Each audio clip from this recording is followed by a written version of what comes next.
Mesdames et messieurs, bonjour. Bienvenue dans le grand format de ce dimanche du 7 juillet 2022. Le Bénin était à l'honneur les 6 et 7 juillet dernier au Maroc. C'était à l'occasion de la 13e Assemblée générale de l'Union des architectes d'Afrique. Au cours donc des travaux, l'équipe dirigeante de l'Union a été renouvelée et c'est un architecte béninois qui décroche le poste de la vice-présidence de la région ouest de cette organisation.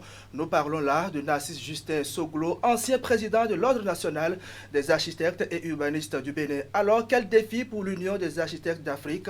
Son nouveau vice-président nous le dira ici même dans une trentaine de minutes. Le dimanche prochain, les artisans seront aux urnes pour élire les membres de l'Assemblée consulaire de la Chambre des métiers de l'artisanat du Bénin. La campagne a démarré depuis mercredi dernier et pendant ce temps, le comité d'organisation de ces élections prend les dernières dispositions pour des élections réussies. Jacques Richard Kodjo est le président de ce comité. Il nous fera le point des préparatifs à une semaine de ces élections.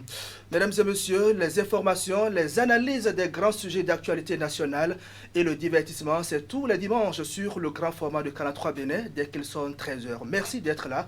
Le grand format, eh bien, c'est parti.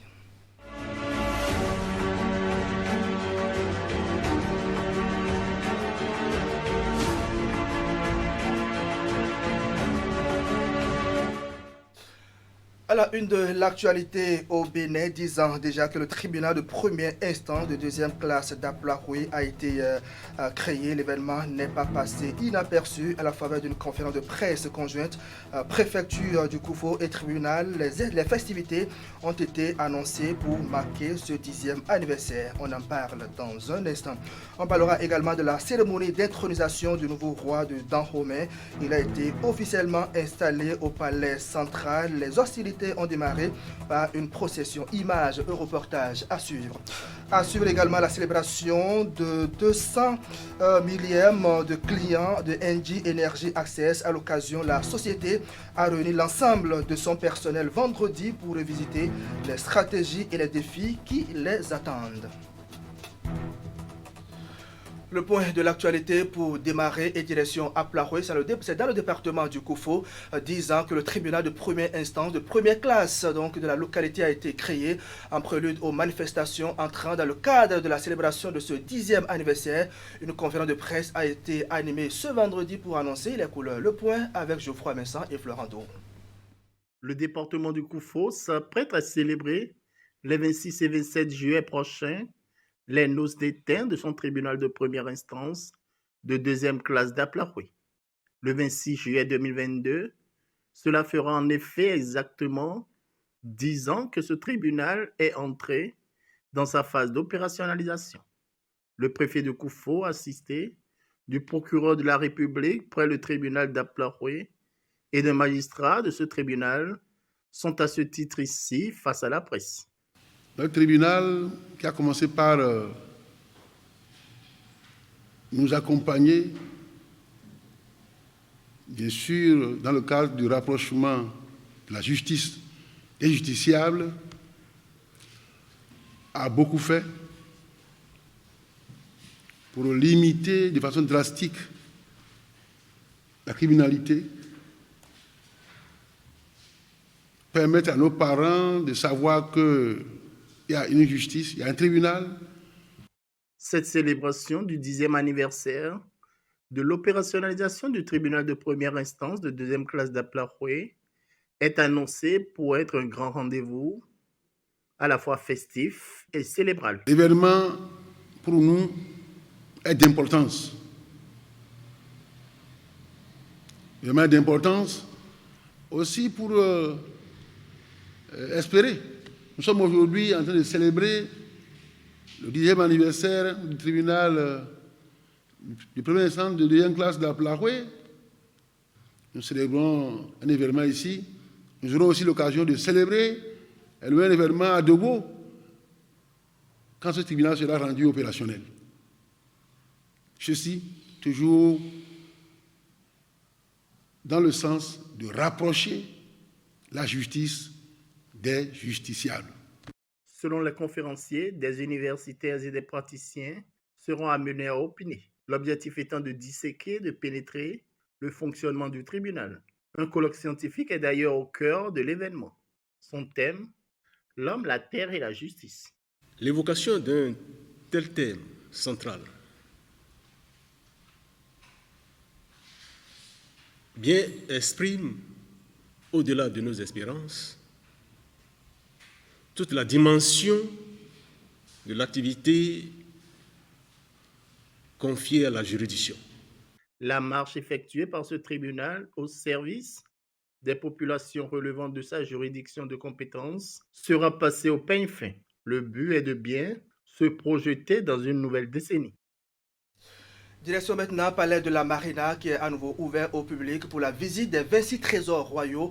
Il s'agit de la rouverture de l'exposition Art du Bénin d'hier et d'aujourd'hui, de la restitution à la révélation. À côté de ces objets, il y a toujours des œuvres contemporaines déjà exposées lors de la première phase. La cérémonie de lancement de cette deuxième phase a été présidée par le ministre de la Culture, des Arts et du Tourisme. Reportage Nassis Alossé. Moins de 2 mois après la clôture de la première phase, le top a été donné encore dans l'après-midi de ce vendredi 15 juillet 2022 pour que les trésors royaux d'Abomey ramenés de la France le 10 novembre dernier offrent à nouveau leur hospitalité au public. Et devant ses collègues membres du gouvernement, des présidents d'institutions de la République, des députés, des membres du corps diplomatique accrédité au Bénin, des personnalités du monde des arts, le ministre du Tourisme, de la Culture et des Arts, Jean-Michel Abimbola, ouvre le bal. Une occasion saisie par ce parterre de personnalités pour investir à nouveau les salles d'exposition implantées ici dans l'enceinte du palais de la présidente de la République pour contempler ces trésors royaux. Distingués invités, mesdames et messieurs, l'exposition qui ouvre à nouveau ses portes ce jour est construite autour de 2 narratifs. Celui patrimonial qui raconte l'un des épisodes marquants de l'histoire du royaume du Dahomey dans ses rapports avec la France, et celui contemporain qui explore les nouvelles esthétiques nées des rencontres des créateurs d'aujourd'hui avec le monde. Une fois encore, le gouvernement offre l'opportunité au public d'apprécier les talents variés et multiformes des artistes, aussi bien anciens que du monde contemporain. On dit que l'œuvre d'art est comme une source d'eau. Rien qu'à la contemplant, elle nous rafraîchit d'avance. En la buvant, elle nous offre du plaisir. En la laissant nous pénétrer, elle nous embarque vers la félicité. Une félicité qui, selon certains, est l'état de grâce qu'on savoure quand on est dans la plénitude jubilatoire. 106 œuvres contemporaines sélectionnées dans la Galerie nationale d'art accompagnent les 26 trésors royaux qui sont des butins de guerre déportés dans l'Hexagone le siècle dernier après la chute des souverains du Dahomey.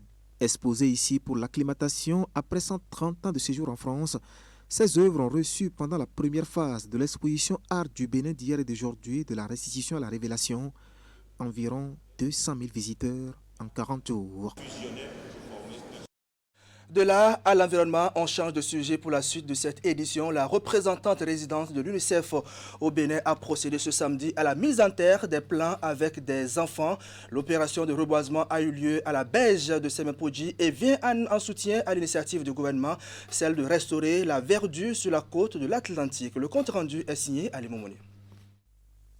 C'est ici, à la plage de Semepodji, que la représentante résidente de l'UNICEF au Bénin et ses collaborateurs se sont donné rendez-vous avec les agents forestiers et les enfants de la localité. But de la rencontre, reboiser la berge afin de restaurer la verdure de cette partie de la côte atlantique du Bénin. Il y a 30 ans, nous étions aussi enfants et nous avons vu cet endroit comment c'était. C'était bien planté, mais pas nos actions. Voilà ce que c'est aujourd'hui. Et nos enfants qui sont ici présents n'ont pas eu la chance de voir ce que nous avions vu. Et actuellement, nous voulons, ensemble avec eux, reconstituer le couvert. C'est très important, surtout lorsque c'est avec eux, ils diront demain qu'ils ont participé à ce qu'ils sont en train de voir aujourd'hui. Pour réussir l'exercice, sur les 3 hectares dont le reboisement est favorisé ici par l'UNICEF, tout le monde met la main à la pâte. La représentante et les enfants les parents ainsi que les forestiers. On creuse, on met le plant en terre, puis on arrose. On est ici ce matin pour planter les cocotiers, pour lutter contre les changements climatiques. Aujourd'hui, on plante des arbres pour la semaine d'hiver, quelque chose comme ça. On plante des arbres pour que les années à venir, notre terre puisse être de nouveau avec des arbres. Nous sommes en train de planter des arbres pour la semaine d'hiver. Nous sommes ici pour le reboisement des arbres qu'on coupe chaque année pour fabriquer du papier. Le reboisement est très important pour notre environnement. Ça nous permet de planter des arbres, d'y vivre. Car si c'est grâce aux arbres, c'est grâce à l'arbre que l'eau de pluie d'inondation ne vient pas jusqu'à nous. Car l'arbre bloque l'eau pour que ça soit stabilisé. L'UNICEF, connu pour son combat permanent pour l'épanouissement des enfants, se positionne aussi depuis quelques années sur la thématique de la protection de l'environnement. De quoi lutter contre les aléas des changements climatiques et créer un cadre agréable et vivable pour ceux qui représentent l'avenir. Ces règlements climatiques impactent les enfants, nos enfants, qui souffrent le plus des effets des changements climatiques. Et c'est pour cela que nous avons déclaré cette crise climatique une crise des droits des enfants. Parce qu'elle constitue une menace sans précédent pour leur santé, pour leur nutrition, leur éducation, leur développement, leur survie et leur épanouissement. Et cela pour tous les enfants, partout dans le monde et en particulier au Bénin. C'est pourquoi l'UNICEF s'est donc engagée pour prévenir et lutter contre les pires impacts que ces changements climatiques peuvent avoir sur les enfants, les adolescents et les jeunes. Cette action de l'UNICEF de contribuer au reboisement de 3 hectares de la berge de Semekpodji vient en soutien à l'action gouvernementale qui vise à restaurer la verdure de la côte atlantique du Bénin.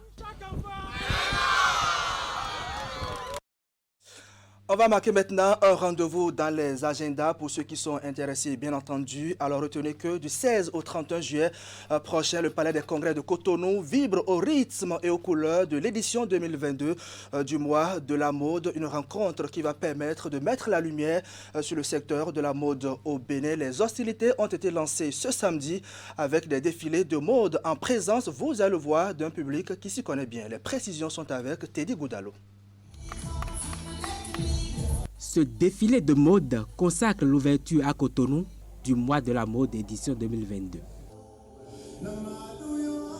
2 semaines durant, les acteurs de cette profession vont faire découvrir au public béninois l'univers de la mode. Merci en particulier à la prestigieuse Maison Vlisco, à l'ACMB, l'Association des créateurs de mode du Bénin.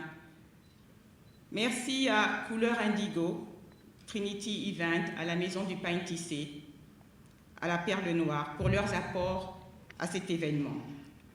À toute la profession, stylistes, modélistes, mannequins, accessoiristes, photographes et influenceurs, et je pense même que j'en oublie parce que le domaine de la mode est si vaste. Bravo donc à vous tous pour vos accomplissements.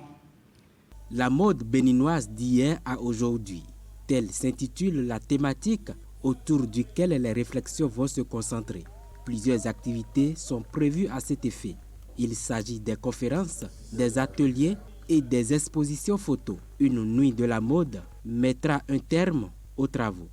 Les réflexions lors de la causerie, animées par les professionnels avérés, tourneront autour des thèmes transversaux à l'ensemble de la coopération et déboucheront sur les défis que pose la problématique de la formation. Les écoles de couture, de design et de mode au Bénin, sur les cursus proposés et sur les débouchés.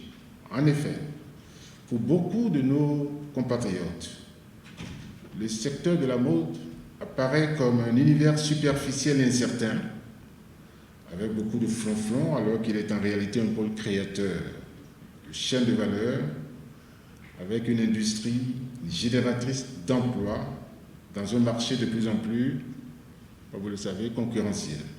Voilà donc qui est bien dit. La mode est une industrie génératrice d'emplois et le gouvernement s'emploie au dire du représentant du ministre en charge du secteur, à en faire un pilier de développement.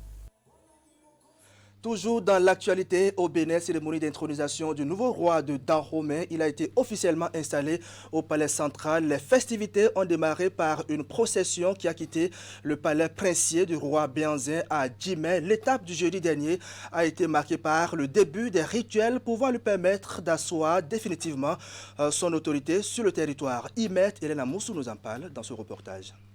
Parti du palais princier du roi Béanzin à Djimé, le cortège s'est ébranlé vers le palais central Ouéronji.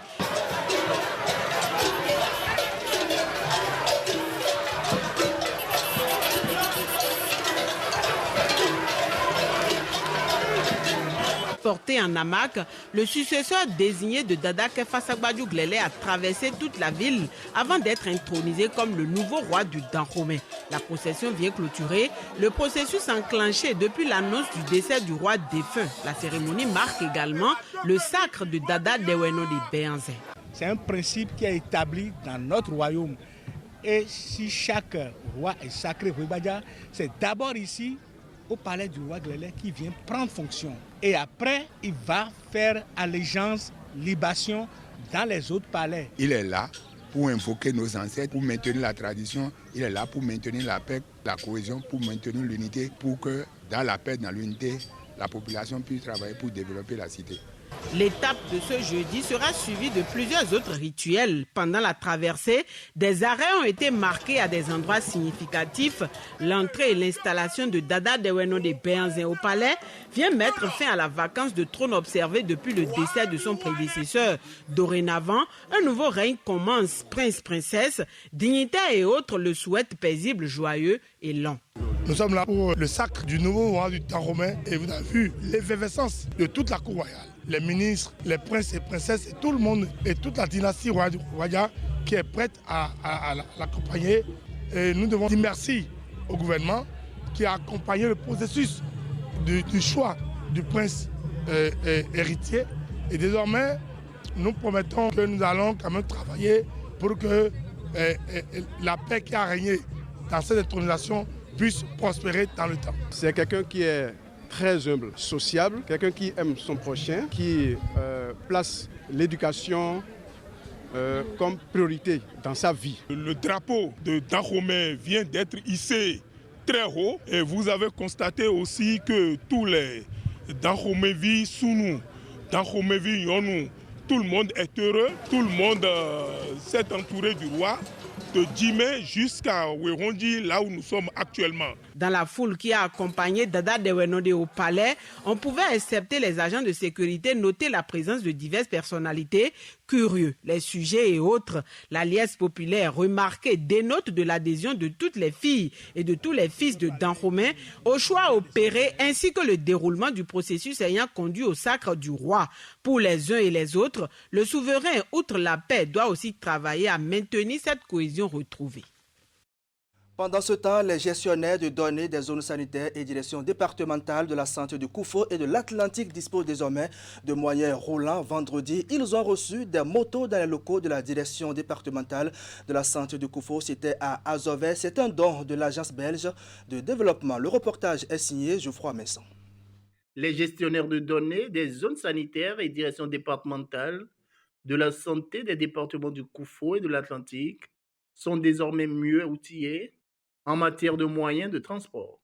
À travers cette cérémonie qui s'est déroulée dans la matinée de ce vendredi 15 juillet 2022 dans les locaux de la direction départementale de la santé du Koufo à Azové dans la commune d'Aplahoué, ils sont entrés en possession de leur moto neuve. C'est une joie pour nous de recevoir ces motos qui viennent appuyer le Health Data, le système d'information sanitaire, pour la collecte des données et la supervision également des acteurs qui, depuis la production de ces données, doivent envoyer les informations sur une plateforme qu'on appelle le DHSD. Donc, les acteurs au niveau des zones sanitaires doivent pouvoir assister ces agents qui sont au niveau des centres de santé pour voir comment ils arrivent à encoder ces données sur la plateforme DHSD. Il s'agit là d'un don de l'agence belge de développement Enabel.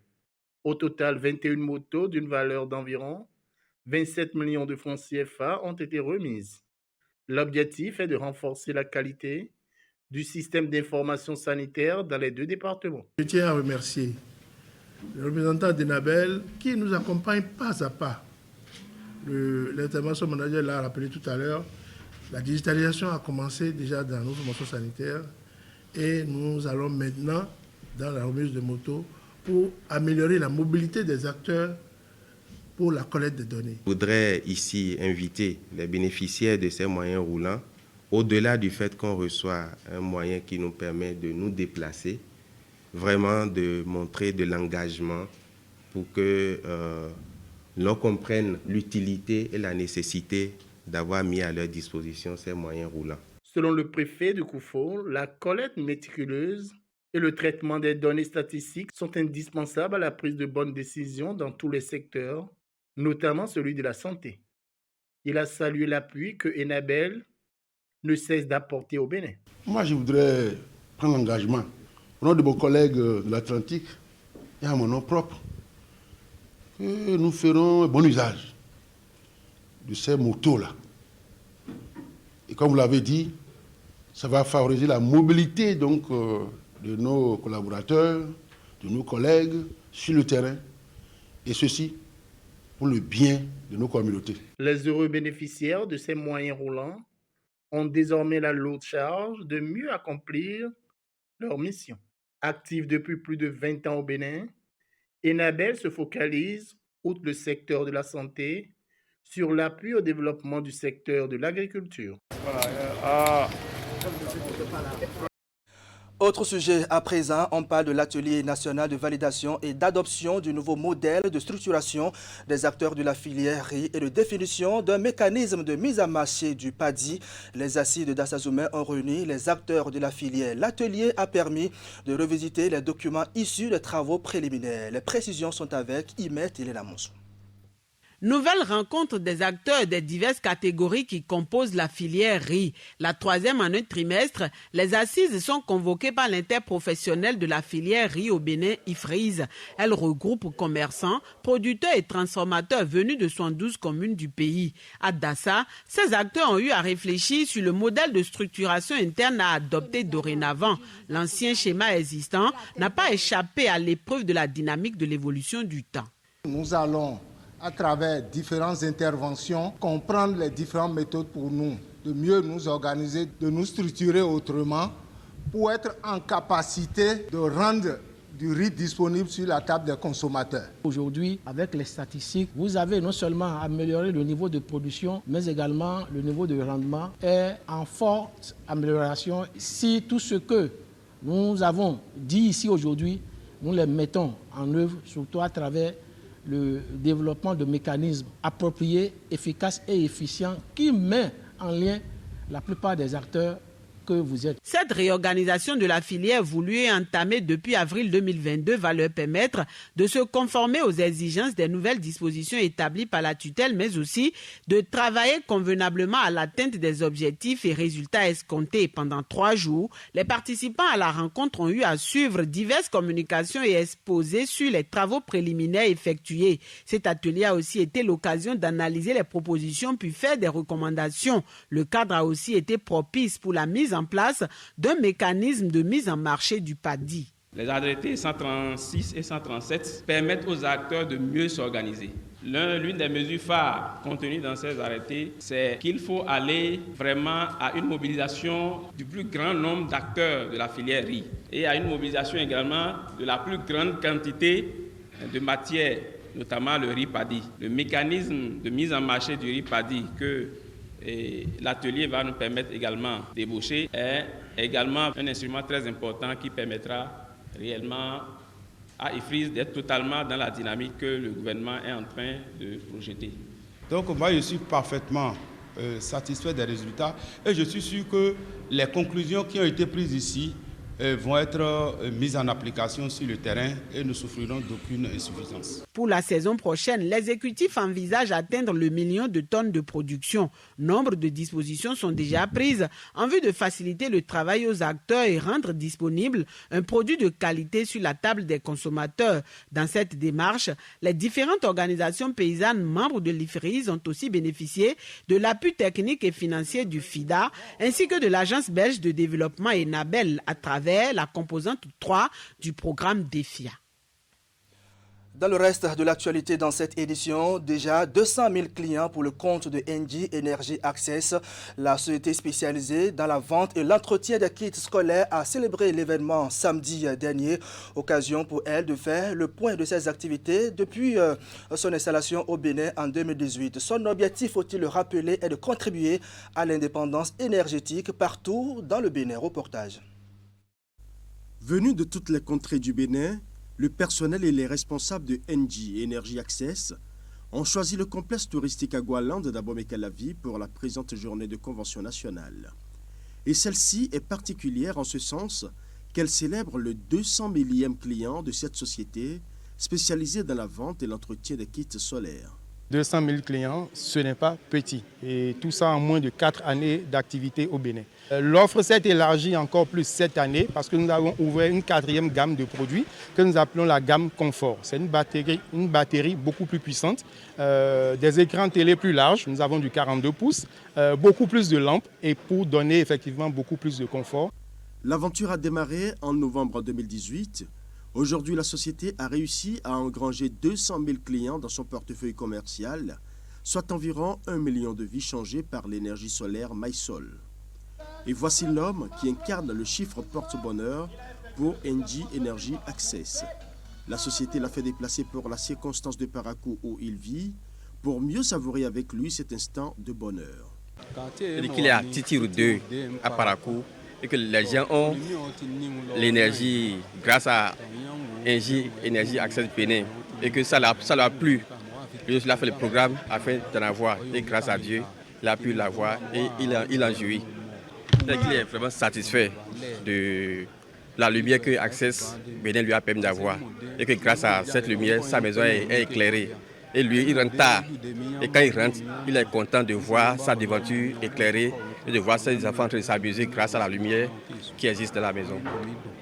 Tout le monde peut avoir accès à nos produits, en ce sens que nous faisons de la vente en cash, très peu, je l'avoue, mais majoritairement à crédit. Donc les populations béninoises ont la possibilité d'acheter nos produits à crédit et de rembourser sur 1 an ou 2 ans. Engie Energy Access, c'est aussi un service après-vente et un suivi rigoureux pour accompagner le client à tout moment. Les responsables mettent une croix d'honneur sur la qualité de la prestation et la fiabilité des produits. Nos agences, nous en avons 40 que nous appelons dans notre langage nos points services, 40 répandus sur toute l'étendue du territoire dans les 12 départements. Nous avons notre call center, appel gratuit à partir de tout numéro MTN que nos clients peuvent appeler entre 8h et 21h tous les jours. 69 70 99 99 et comme j'ai dit, c'est de 8h à 21h du lundi au dimanche.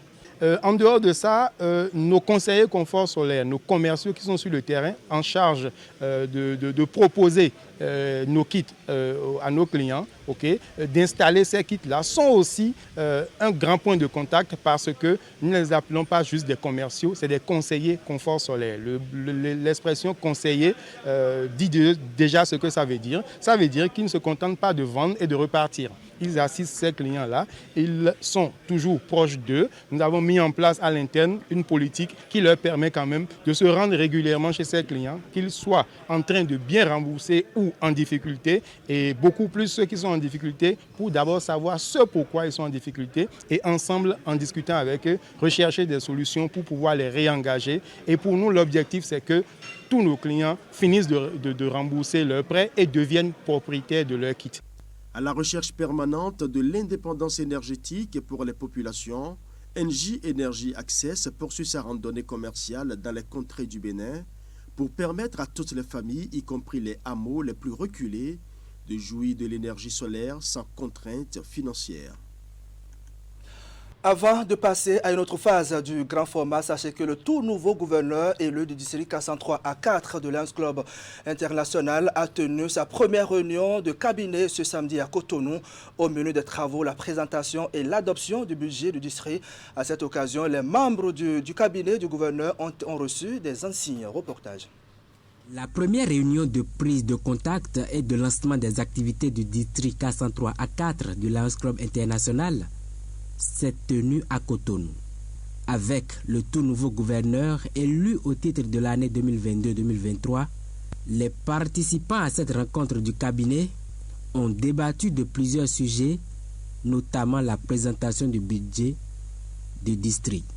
Et nous avons ce matin donc organisé la première réunion de cabinet, essentiellement consacrée à l'adoption du budget de notre district.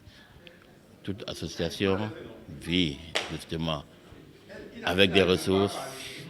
Il faut des frais.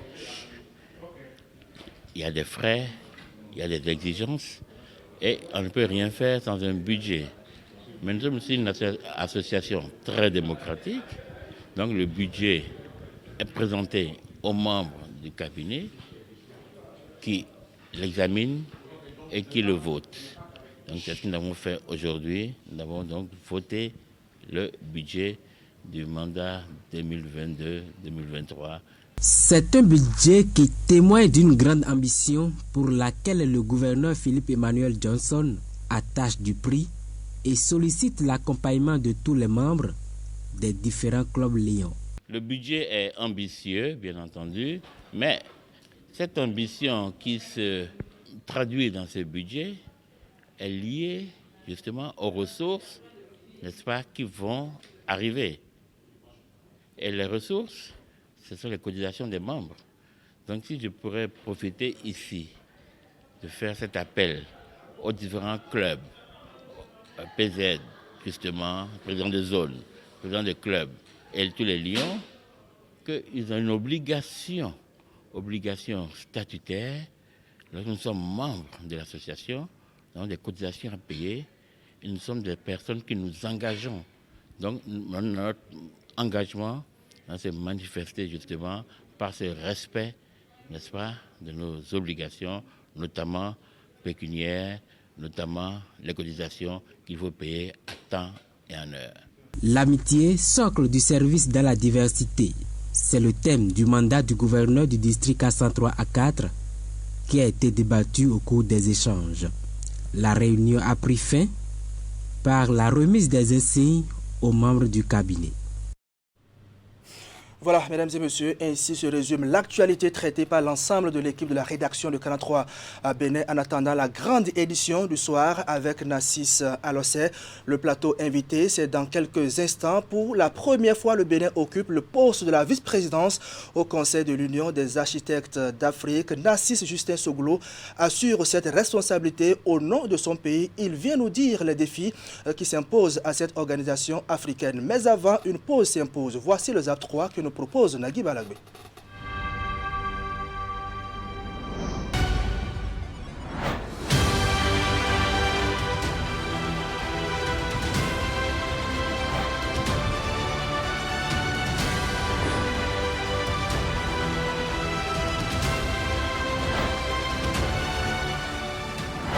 École supérieure de génie civil, Verruchagin. Cycle secondaire Bac F4, DUT, BTP, CAP, STI. Cycle supérieur, licence professionnelle génie civil, géomètre topographe, master professionnel génie civil, master de recherche. Verruchagin. Une passion, une formation, un métier. Le numéro 1 mondial, le voici, face à lui. L'invité surprise. Tu veux dire une bonne surprise? J'ai besoin d'un nouveau chef d'équipe et je voudrais que ce soit vous. Oh, c'est dingue. Non, Bond. James Bond. Cinéma, sport, séries, documentaires et grands spectacles.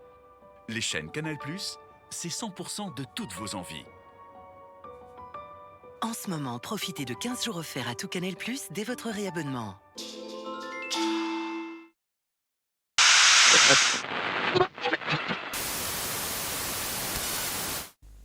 Mercredi 13 juillet, le président sortant Joseph Ifame Diogbenou passe le maillet au vice-président Razaki Amunda Issifou en attendant que s'enclenche le processus de désignation par la représentation nationale du remplaçant du Conseil des missionnaires.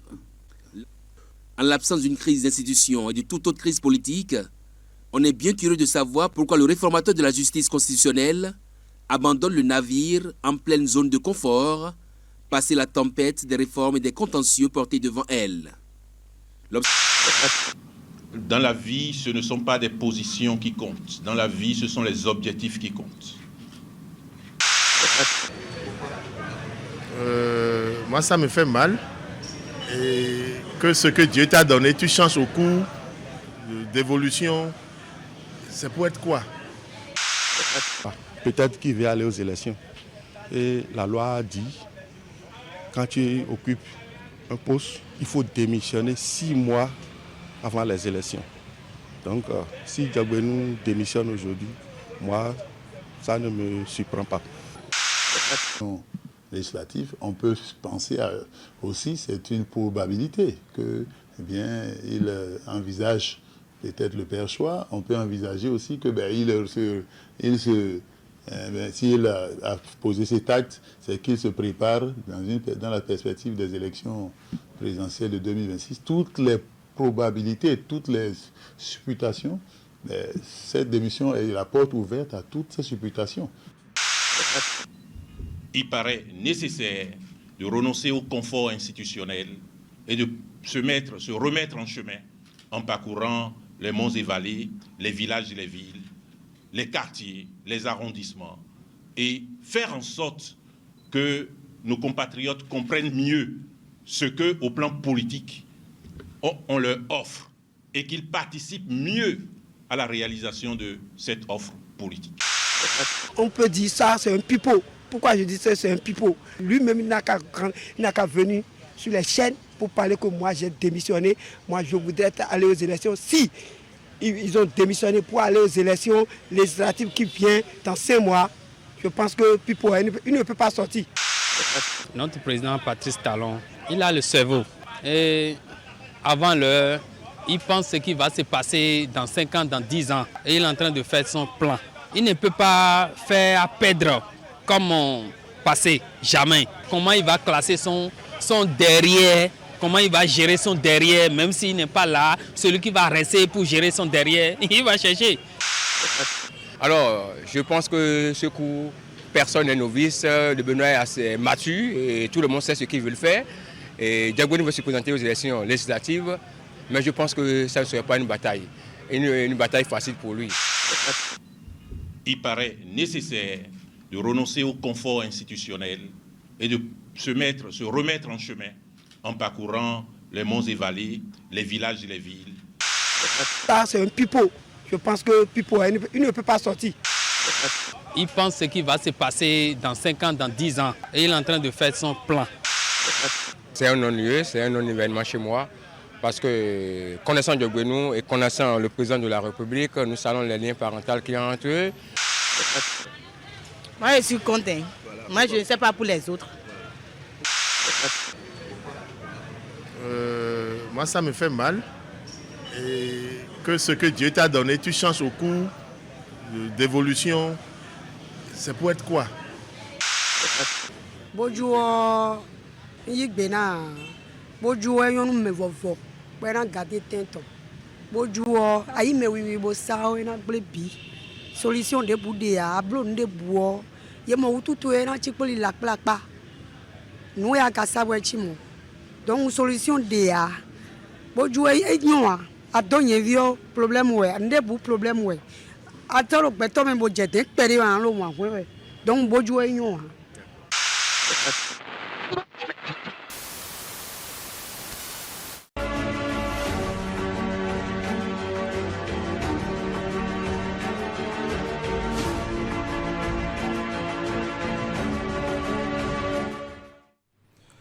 42 pays composent l'Union des architectes d'Afrique qui a vu le jour depuis 1981 à l'occasion de sa 13e Assemblée générale. Le Bénin a impressionné et a décroché le poste de la vice-présidence au sein du Conseil de l'Union pour la mandature 2022-2025. Alors, qui occupe ce poste au nom du Bénin? Il est avec nous sur le plateau du grand format. Monsieur Nassis Justin Soglou, bonjour.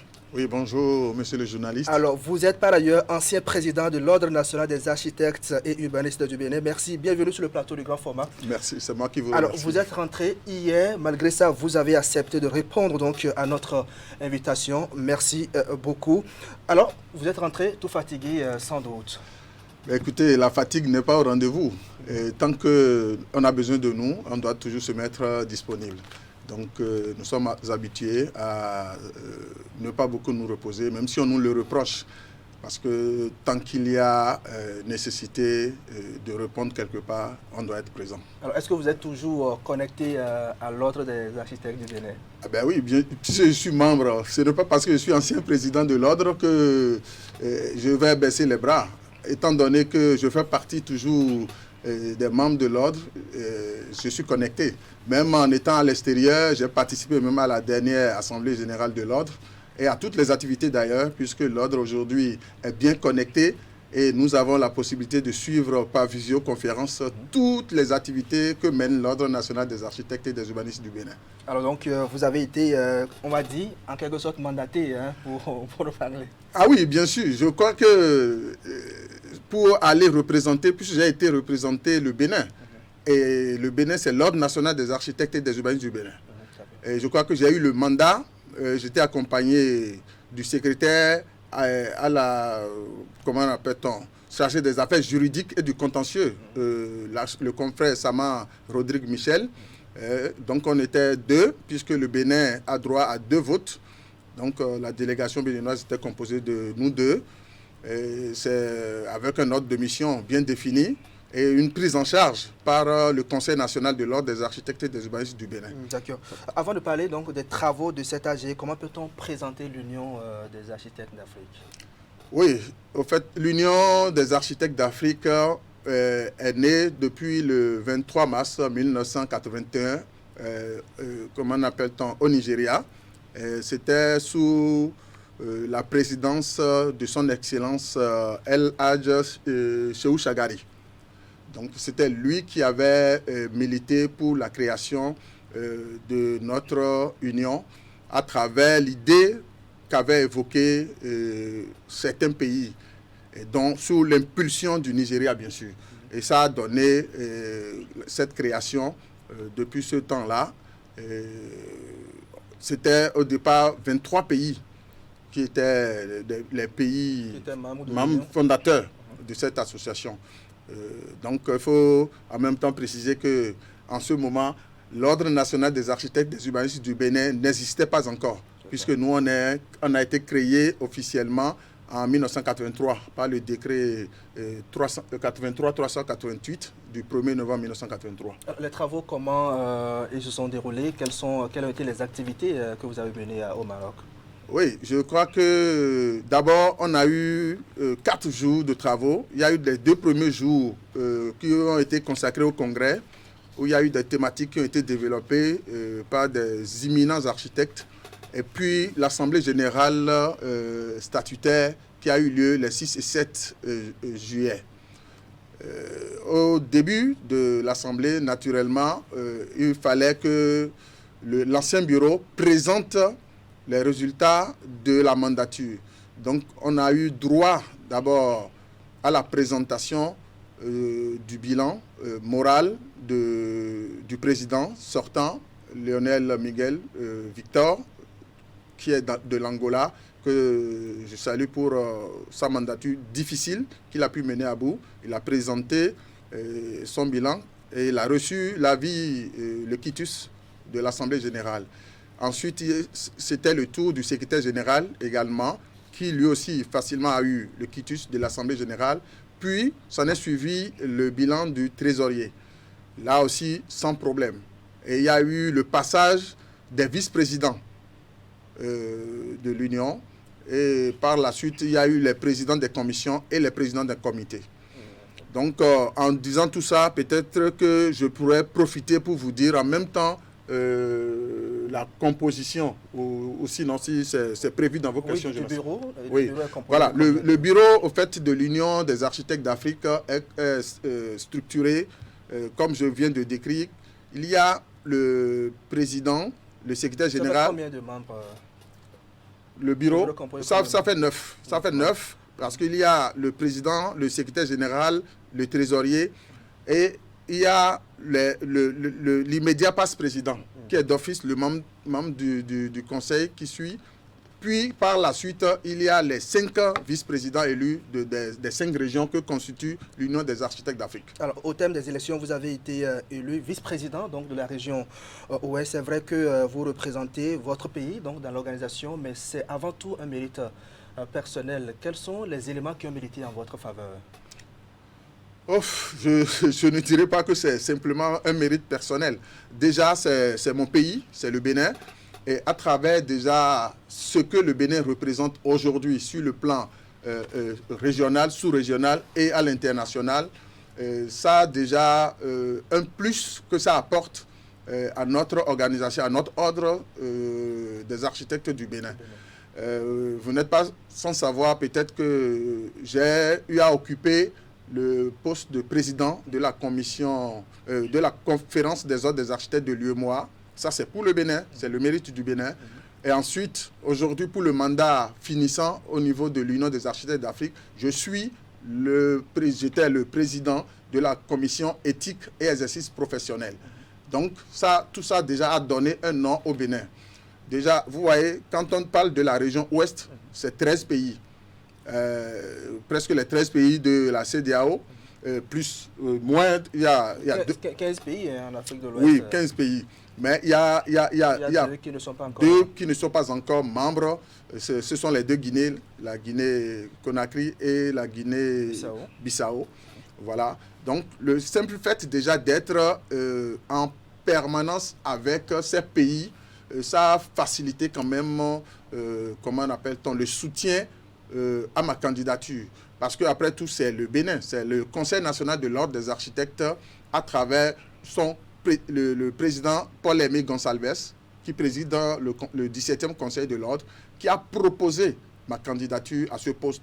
Et il a fait un travail très remarquable à l'endroit des 12 autres pays que constitue notre région. Alors, vous vous occupez de la région Ouest. Il y a 2 pays, on l'a dit tout à l'heure, qui ne sont pas encore membres de l'Union. Comment allez-vous faire pendant votre mandature pour faire adhérer les 2 pays? Oui, je crois que ça, ce n'est pas un travail compliqué, puisque ces 2 pays-là sont des pays que nous connaissons très bien. Il y a déjà la Guinée-Bissau, qui fait partie déjà de l'UEMOA. Donc, on est déjà en relation avec le président, que je connais bien, pour pouvoir susciter l'adhésion de la Guinée-Bissau. Je crois que le problème ne se pose pas, puisque c'est l'un de mes défis principaux. Il faudrait que, même si aujourd'hui, au niveau des 5 régions que constitue l'Union, la région Ouest est la plus peuplée. Mais je souhaiterais quand même que toute la région Ouest soit effectivement partie prenante de notre union. Voilà. Au cours des 3 prochaines années, donc la mandature, c'est 3 ans. Quelle est la feuille de route du bureau auquel vous appartenez? Oui, c'est comme je l'ai dit, le président actuellement qui est élu, c'est Donatien, qui est de la République démocratique du Congo. Il a prévu quand même une feuille de route très, très, très large. Et je crois que quand il a présenté cette feuille de route dans son programme avant les élections, je crois qu'il a bénéficié de l'adhésion de tout le monde, ce qui a valu son élection face à son challenger de la Tunisie. Et je crois que nous allons suivre à la lettre les objectifs qui sont fixés dans ce programme, qui sont des objectifs déjà énumérés dans notre constitution. Alors, l'Union des architectes d'Afrique a été enregistrée à Kigali, au Rwanda, comme une ONG internationale. Quelle plus-value ce certificat apporte-t-il à l'Union? Oui, ça je crois que c'est vraiment ce que nous attendions depuis longtemps, parce qu'on est né officiellement depuis 1981. Au Nigeria, le secrétariat permanent est basé au Nigeria, mais il fallait avoir, comment appelle-t-on, un enregistrement officiel dans un pays. Ce qui veut dire que quoi? Quand le Nigeria a voulu procéder à cet enregistrement, ça a été compliqué. Donc, en 2015, il y a eu nécessité de faire une ouverture vers d'autres pays pour voir s'il y aura une facilité. Donc, les démarches menées au niveau du Rwanda ont été vraiment très positives. Et voilà, à l'AG, on a déjà discuté sur le sujet. Et le secrétaire général sortant et entrant avait déjà fait le bilan dans son programme. Il avait déjà sorti tous les éléments dans son bilan plutôt. Et il avait même promis que dans le délai d'1 mois au plus tard, que nous aurons le certificat. Mais vous avez vu, on a fini les travaux le 7 juillet et déjà le 12 juillet, le certificat a été déjà signé. Et ça nous confère quand même un poids, surtout vis-à-vis de l'Union africaine. Alors, vous qui connaissez bien le secteur, les problèmes auxquels est confronté le secteur d'architecture au Bénin, est-ce que ces problèmes sont les mêmes partout en Afrique? Oui, ça c'est sûr, c'est évident, monsieur le journaliste. Je crois que c'est d'ailleurs pour ça que nous parlons d'union des architectes d'Afrique. Si vous regardez tout ce que nous avons comme problème au niveau du Bénin, c'est la même chose du nord jusqu'au sud. Et raison pour laquelle nous allons essayer, surtout sous mon mandature, ce que je veux mettre devant, c'est surtout ça, c'est ressortir, faire un travail poussé sur les tests qui régissent toutes les institutions de notre corporation. Parce que, bon, vous savez, il y a des pays où on parle d'ordre, il y a d'autres où on parle d'instituts, ainsi de suite. Mais toutes les associations de notre profession, nous devons essayer de faire de manière à ce que nos tests soient plus ou moins les mêmes. Pour harmoniser. L'harmonisation des tests est une obligation. Et ça nous permettra de mieux gérer et de mieux, comment appelle-t-on, appréhender les difficultés de mise en application de ces tests au niveau de chacun de nos pays. Alors vous qui parcourez pratiquement le monde donc avec votre expérience d'architecte, quelles sont les expériences que vous avez capitalisées, que votre pays peut tirer de vous? C'est la dernière question. Bon, je crois que les expériences professionnelles, d'abord, ça vient de chacun en matière de mise en application de ses connaissances. Je crois que tout professionnel a ses expériences. Mais dans la gestion peut-être de la chose commune, c'est une autre chose.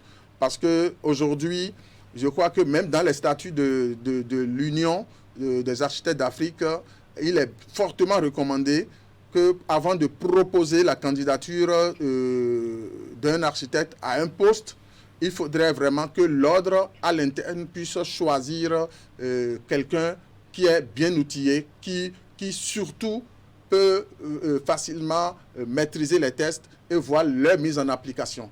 Donc, mais tout le monde a cette facilité.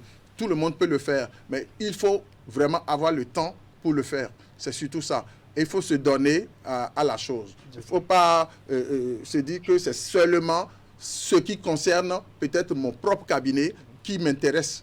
Mais il faut penser à la chose qui réunit tout le monde au sein d'une corporation. D'accord. Merci à vous, M. Narcisse Justin Soglo, vice-président de l'Union des architectes d'Afrique et par ailleurs ancien président de l'Ordre national des architectes et urbanistes du Bénin. Félicitations et bon mandat à vous. Merci beaucoup, merci. J'aurais besoin de votre soutien, surtout au niveau communicationnel, puisque sans vous, tout ce que nous faisons n'est jamais su. Voilà. Nous sommes là pour vous servir. Merci beaucoup. Mesdames et messieurs, si vous êtes en déplacement, n'oubliez pas que vous avez la possibilité de nous suivre en direct sur votre smartphone. L'adresse est www.canal3television.com. Dans la suite de notre aventure, nous allons parler des élections à la Chambre des métiers de l'artisanat du Bénin. Le président du comité d'organisation de ces élections sera sur ce plateau juste après cette courte pause.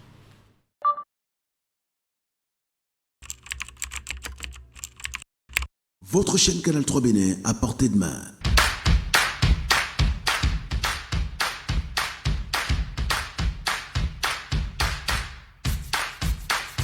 Découvrez désormais, depuis votre smartphone ou tablette, toute l'actualité nationale et internationale, vos émissions préférées de la chaîne Canal 3 en live 24/24, où que vous soyez, à travers son application disponible en téléchargement libre sur Play Store. Canal 3 est sur le www.canal3television.com. Vous êtes les bienvenus. Canal 3, la passion de l'image.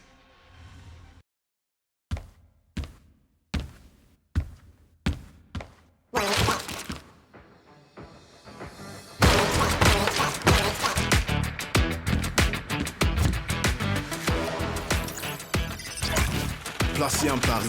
Rendez-vous sur le site ou téléchargez l'application OneXBet, société de bookmakers.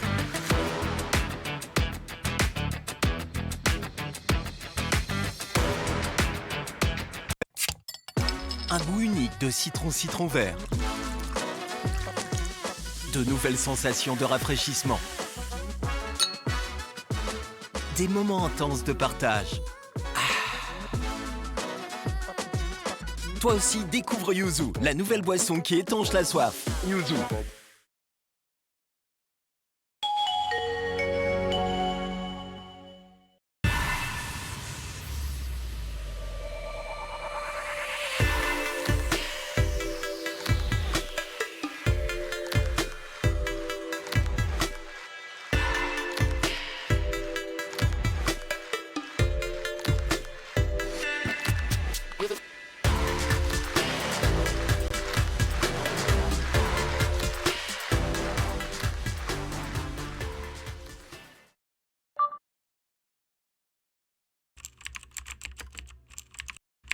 Votre chaîne Canal 3 Bénin à portée de main.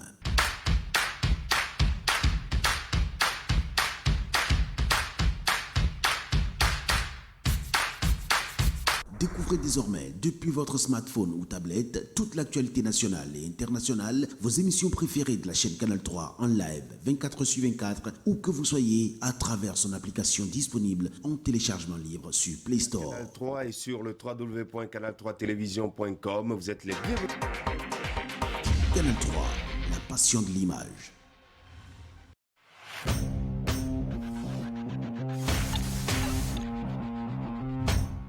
Chers clients, partenaires et abonnés du groupe de presse Fraternité, pour toute commande et information relative à nos produits et prestations à Fraternité FM, Fraternité, Canal 3 Télévision, appelez les numéros suivants aux heures et aux jours ouvrés. 95 74 29 23, 95 74 29 25, 97 77 33 02, 96 61 13 30, 69 17 99 99, 69 23 55 55, 61 62 12 02, WhatsApp. Email canal3bénin@yahoo.com, info@canal3télévision.com, fraternitéfm@yahoo.com, fraternews@yahoo.com.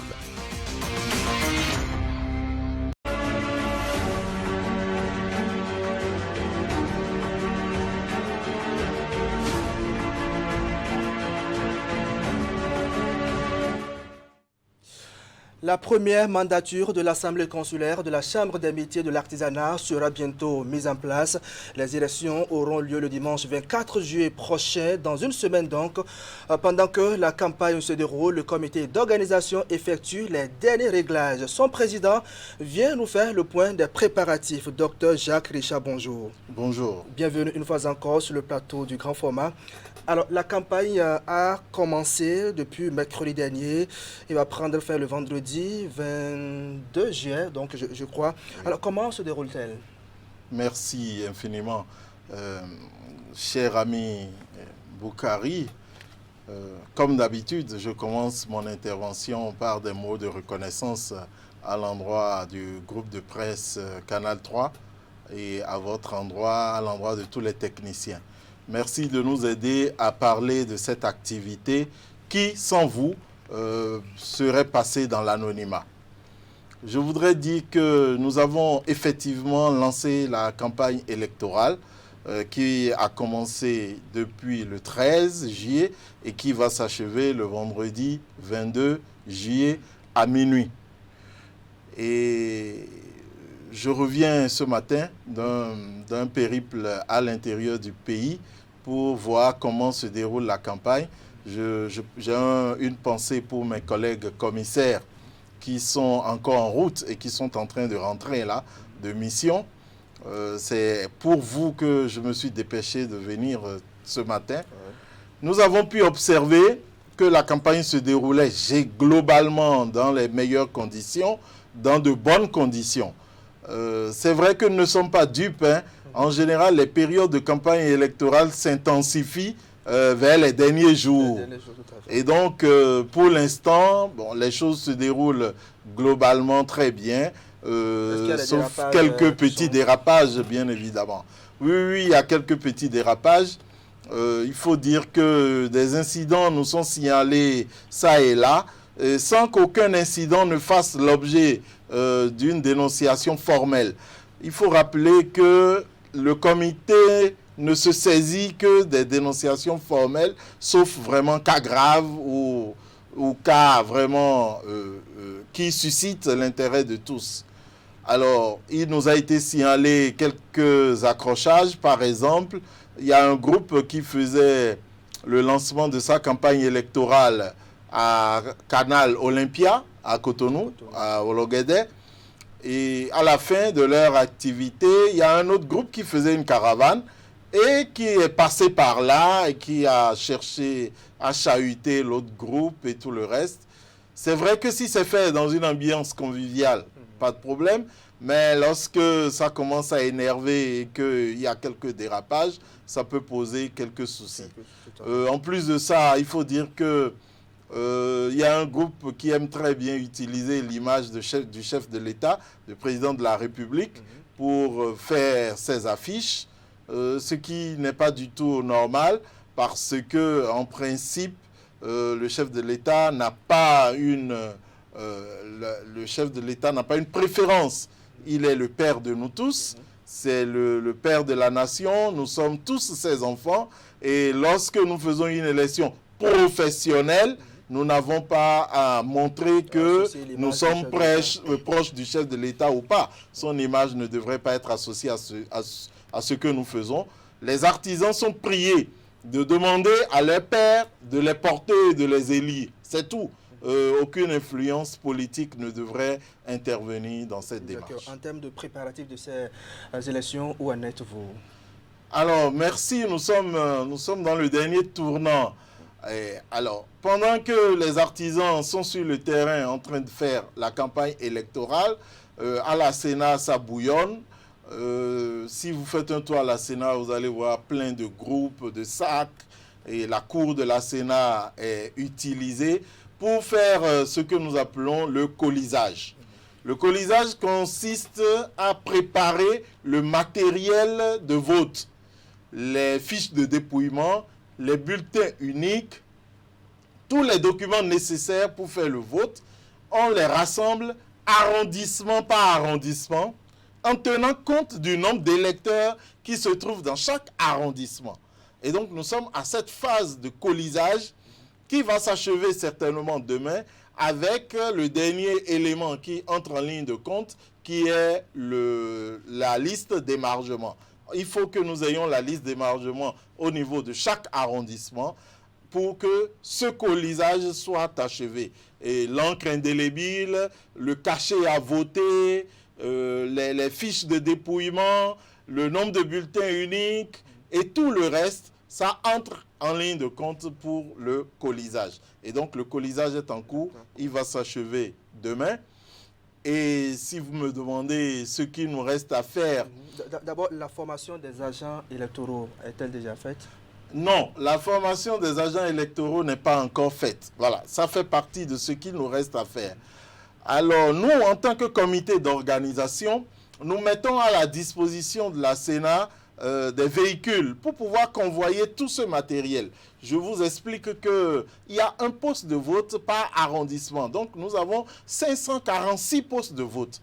Nous devons convoyer tout le matériel de Cotonou jusque dans chaque arrondissement. Et au-delà, nous devons attendre et ramener les résultats du vote de chaque arrondissement à Cotonou. C'est vrai que nous n'avons pas les moyens pour les élections politiques parce que comparaison n'est pas raison. Pour les élections politiques, la Sénat utilise quand même 546 coordonnateurs d'arrondissement qui ont chacun un véhicule que la Sénat fait louer et met à la disposition de chaque coordonnateur d'arrondissement. Alors, nous n'avons pas cette ampleur-là.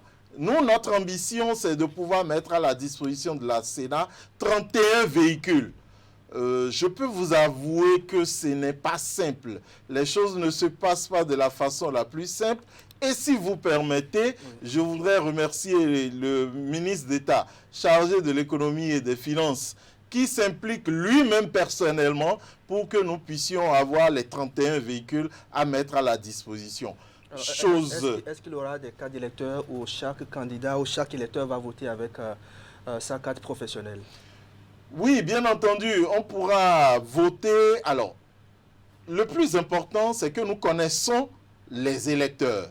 La seule chose que nous voulons éviter, c'est que d'autres viennent voter à la place de ceux qui sont inscrits. C'est pour ça que l'électeur est prié de venir avec une pièce d'identité. Une pièce d'identité, c'est une pièce qui comporte ses noms et prénoms et une pièce qui comporte sa photo d'identité. C'est important pour nous. Et donc, carte professionnelle, carte LEPI et carte, toute autre carte où le votant a ses noms et prénoms, a son identifiant et a également sa photo, ça pourra permettre de voter, simplement. Combien de listes sont-elles en compétition? 4 listes sont en compétition pour cette élection, 4 listes. Et la formation des agents électoraux se fera par ce déploiement-là, lorsque nous aurons eu les 31 véhicules et que nous les aurons mis à la disposition de la Sénat. La Sénat va déployer ses équipes qui iront former les agents électoraux sur le terrain et ces équipes se veilleront au bon déroulement du scrutin. Alors, entre-temps, il y avait quelques malcompréhensions autour de la liste électorale. Est-ce que tout ça, ça a été réglé? Oui, tout a été réglé. Alors, pour dire vrai, les questions liées à une élection ne sont jamais définitivement réglées. Mais puisque les problèmes sont enfermés dans des délais, lorsque nous avons dépassé les délais, nous continuons le chemin. Et s'il y a d'autres problèmes, les artisans pourront toujours les poser. Mais à notre niveau, tous les problèmes qui ont été posés à ce jour ont été réglés et les artisans sont confiants. Ils peuvent aller voter tranquillement le dimanche prochain et les bureaux de vote seront à leur portée. Alors, après l'élection, quelle va être la suite du programme du comité d'organisation? Après l'élection, le 24 juillet, nous allons nous atteler à donner les résultats le plus tôt que possible. Nous allons donner les résultats le plus tôt que possible. Lorsque nous avons donné les résultats, c'est que nous, notre comité est officiellement dessaisi de la question. Nous transmettons les résultats au gouvernement à travers le ministre des Petites et Moyennes Entreprises. Et c'est le gouvernement qui se charge d'installer la Chambre. Entre-temps, nous faisons le bilan, nous faisons le rapport et nous déposons le rapport au niveau du gouvernement qui nous a mandaté pour l'organisation de cette élection. On va finir avec votre message à l'endroit des candidats et les électeurs qui sont en ce moment en campagne. Nous voulons inviter les candidats à savoir raison garder et pour que la campagne électorale se déroule dans de bonnes conditions, mais surtout dans des conditions de respect mutuel, que les artisans se respectent mutuellement, parce que la phase de l'élection va passer, nous allons nous retrouver entre artisans et nous allons être obligés de travailler encore ensemble. Faisons les choses de la plus belle des manières et que tous les artisans sortent dimanche prochain pour aller désigner leurs représentants. Merci à vous, Dr Jacques Richard Kodjo, président du comité d'organisation des élections des membres de la première mandature de l'Assemblée consulaire de la Chambre des métiers de l'artisanat du Bénin. On rappelle que les élections sont prévues pour le dimanche 24 juillet prochain à partir de 7h. De 7h à 17h. D'accord. Bonne journée à vous. Merci. Mesdames et messieurs, dans une dizaine de minutes, l'invité média sera ici pour le décryptage de l'actualité nationale. Ce serait juste après notre artisan de la semaine qu'on installe avec la pub.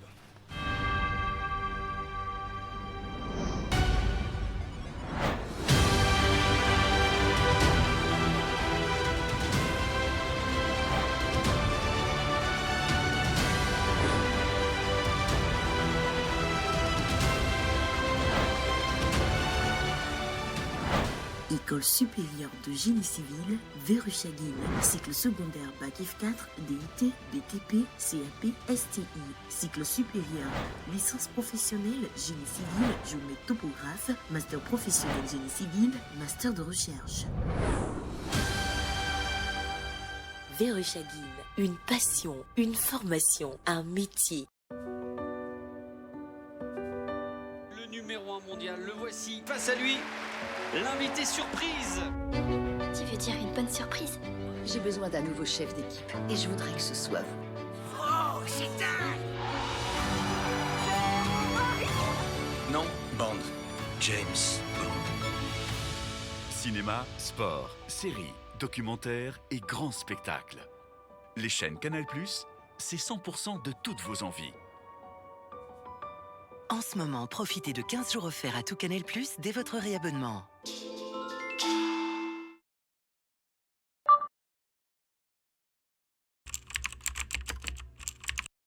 Votre chaîne Canal 3 Bénin à portée de main.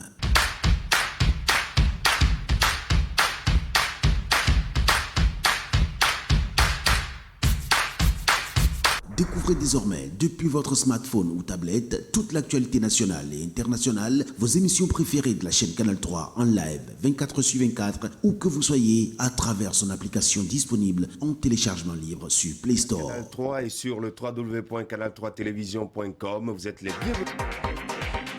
Canal 3, la passion de l'image.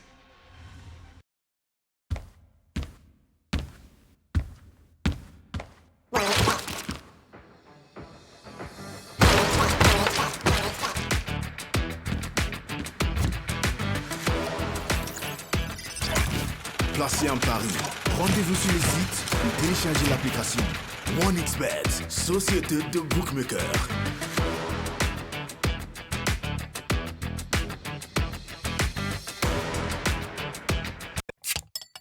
Un goût unique de citron vert.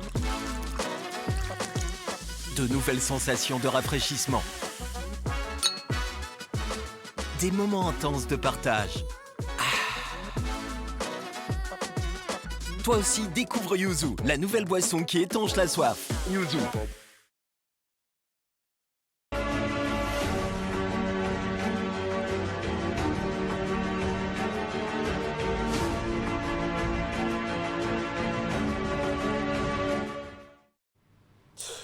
Eh bien, retour sur le plateau du grand format pour la suite de notre aventure. L'artisan de la semaine est déjà en place pour nous parler de son métier avec un plateau garni par ses œuvres. Bonjour.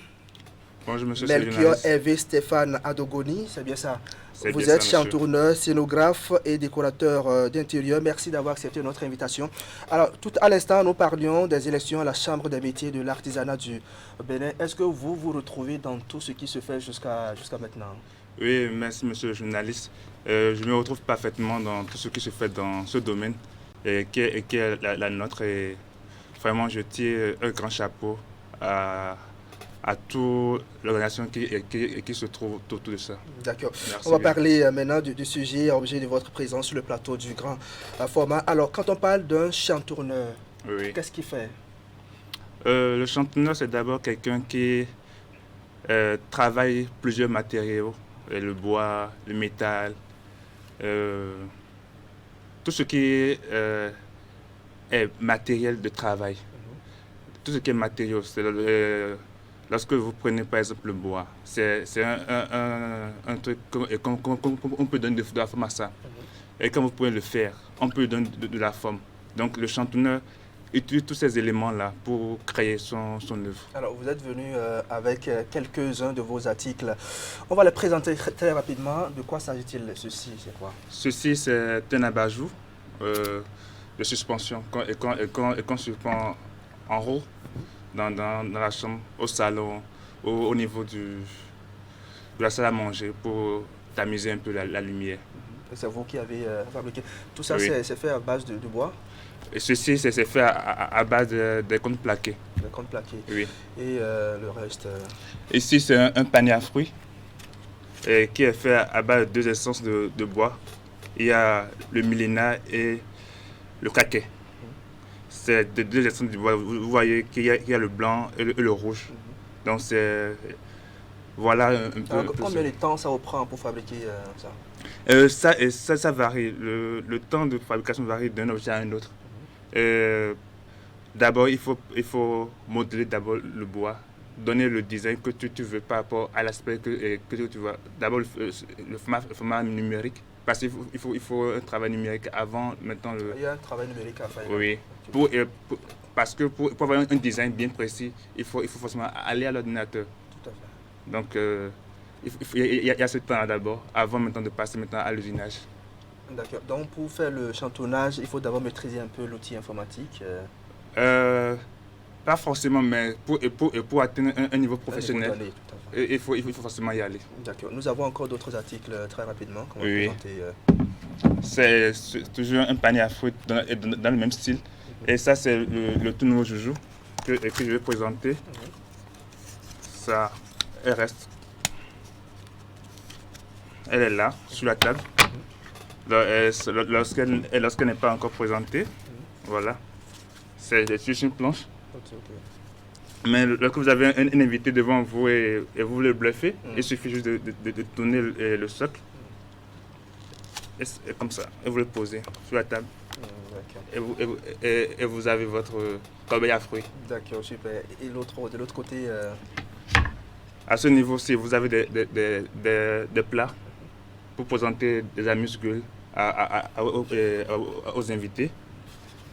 Et comme vous le voyez, c'est tout qui se fait en série. Par exemple, donc il y a... Vous pouvez le personnaliser, ou soit vous pouvez avoir des modèles standards. Par exemple, ceci c'est fait avec 2 exemples de bois qui permet de quitter le décor habituel. Tout à fait. Voilà. Tout à fait. Ce sont des plateaux, hein? Oui. Ça, c'est une planche à pizza. Je ne pense pas qu'on a déjà d'autres modèles sur le marché. Ça vient d'être fait. Et ceci est fait avec 4 différentes essences de bois. D'accord. Et il y a d'autres objets que nous allons voir en image au cours de notre entretien. Alors, pourquoi avez-vous choisi ce métier? Oui, j'ai choisi ce métier parce que, tout d'abord, mon père est un menuisier. Et déjà très jeune, j'ai commencé par toucher le bois. Et arrivé sur le campus, j'ai connu l'UACE. C'est là que j'ai pris vraiment la passion pour le bois. Alors, comment vous avez été formé? Est-ce que c'est seulement à l'UACE que vous avez été formé? Non. À l'UACE, j'ai eu les billets barres du chantonnage. Mais après, comme mes ambitions étaient assez grandes, je me suis lancé dans l'auto-formation. C'est ça qui m'a amené à ce niveau-ci. Alors, pour se faire former dans le métier, quelles sont les connaissances basiques qu'il faut avoir? Déjà, il faut avoir le goût et aimer le beau. S'il n'y a pas ce prérequis, vous serez toujours dans le standard, ce qui n'est pas souhaitable. Donc déjà, il faut avoir du goût, il faut avoir du flair par rapport aux nouveautés, aux différentes choses qui se font dans le domaine. Et les articles que vous produisez, comment sont-ils vendus? Principalement, c'est à ce niveau-ci. Les articles sont vendus par, je dirais, par exposition. Il y a des mini-expositions qui sont souvent organisées, auxquelles je participe, et ceux à qui j'ai déjà travaillé 1 fois, 2 fois, redonne mes contacts à des a des connaissances qui me contactent pour les satisfaire dans ce domaine-ci. Est-ce que vous avez des produits que vous utilisez pour conserver ces bois pendant de longues périodes? Oui. D'abord, quand tu prends le bois, il est assez humide. Donc, pour le travail, il faut qu'il soit un peu sec. Donc, d'abord, il y a l'entreposage qu'il faut forcément faire. Donc, c'est la première partie de là que commence le travail. Alors, vous êtes également scénographe? Oui. Alors, qu'est-ce que c'est, très rapidement? Le scénographe, c'est déjà celui qui permet à toute personne de savoir disposer un espace donné. Vous voyez, par exemple, ce studio, le scénographe vous dit telle caméra doit être à tel niveau pour avoir tel effet, la lumière doit être à tel niveau pour avoir tel effet. La chaise doit être disposée à tel niveau pour avoir encore tel effet. Donc le scénographe, lui, il habille le décor. C'est lui qui donne de la place, c'est lui qui donne de la beauté à chaque élément dans un espace. D'accord. Quelle différence avec le metteur en scène? Le metteur en scène, lui, travaille sur les individus, au fait. Le metteur en scène travaille sur la qualité de l'individu. Et le scénographe travaille en collaboration avec le metteur en scène, en réalité. Vous êtes également décorateur d'intérieur? Oui. Tout ça pour vous seul? Décorateur d'intérieur, que fait-il? Le décorateur d'intérieur a rapport au scénographe, parce que c'est toujours le même contexte, mais juste que le scénographe, lui, est au niveau de la scène, mais le décorateur d'intérieur est au niveau de la chambre. D'accord. Merci à vous, monsieur Melchior Hervé Stéphane Adogoni. Vous êtes chantourneur, scénographe et décorateur d'intérieur. Du courage à vous et bonne chance. Merci beaucoup. Mesdames et messieurs, n'oubliez surtout pas notre dernier rendez-vous avec l'artiste de la semaine. Ce dimanche, c'est Gopal Das que nous recevons sur le plateau du grand format. Mais avant, je vous invite à suivre la revue de presse hebdomadaire signée Nassis Alossé. Et juste après, c'est le décryptage de l'actualité nationale avec l'invité média. Voici la revue hebdo pour installer Gabin Goubi du matinal.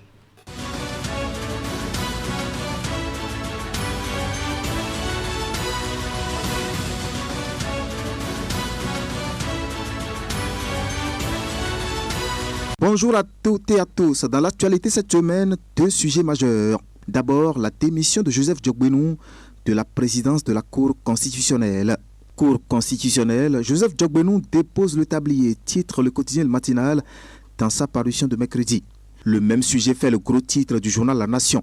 Le quotidien du service public qui, après analyse, dresse dans ses colonnes le sens de l'acte posé par l'avocat et acteur de la société civile devenu homme politique. En attendant de connaître les raisons de cette démission, le quotidien Le Matinal, lui, s'est essayé à une évaluation du travail abattu par l'homme à la tête de la haute juridiction en matière constitutionnelle. Et mon confrère en arrive à la conclusion que le bilan est reluisant. Mais derrière, des interrogations par rapport à la future destination du démissionnaire. Où va Joseph Djokbenou, se demande le quotidien Matin Libre, pour lequel cette démission ne fait que rassembler les pièces du puzzle dans une seule et même direction. Quand on sait qu'elle intervient à 6 mois d'une échéance électorale législative de janvier 2023. Du coup, quelque chose se prépare, semble se méfier Matin Libre. Le quotidien Fraternité lui révèle les résultats des pronostics pour le prochain perchoir, voire pour le palais de la Marina, et dit qu'il faut sérieusement compter avec Joseph Djokbenou. En tout cas, les devins politiques font déjà de lui le dauphin tout désigné pour la succession de Patrice Talon en 2026. Et s'il en est ainsi, ce serait une musique jouée à la perfection par le duo Joseph Djokbenou-Patrice Talon, souligne Fraternité. 24 heures après sa démission, Joseph Djokbenou a évoqué au cours d'une sortie médiatique les motivations qui l'ont conduit à déposer le tablier. Et dans sa déclaration, l'homme a affirmé qu'il préfère tourner son regard du confort institutionnel pour redevenir un ouvrier politique. Pour Joseph Djokbenou, ce qui est important dans la vie, ce sont les objectifs. Et les objectifs dans une société, dans un État démocratique, sont essentiellement politiques. Alors que les objectifs majeurs au sein de la Cour constitutionnelle me paraissent être accomplis et réalisés, il est nécessaire de redevenir un simple ouvrier auprès du chantier politique, a ajouté le juriste constitutionnaliste qui dit être candidat à tout ce que sa famille politique, l'Union progressiste, lui confiera.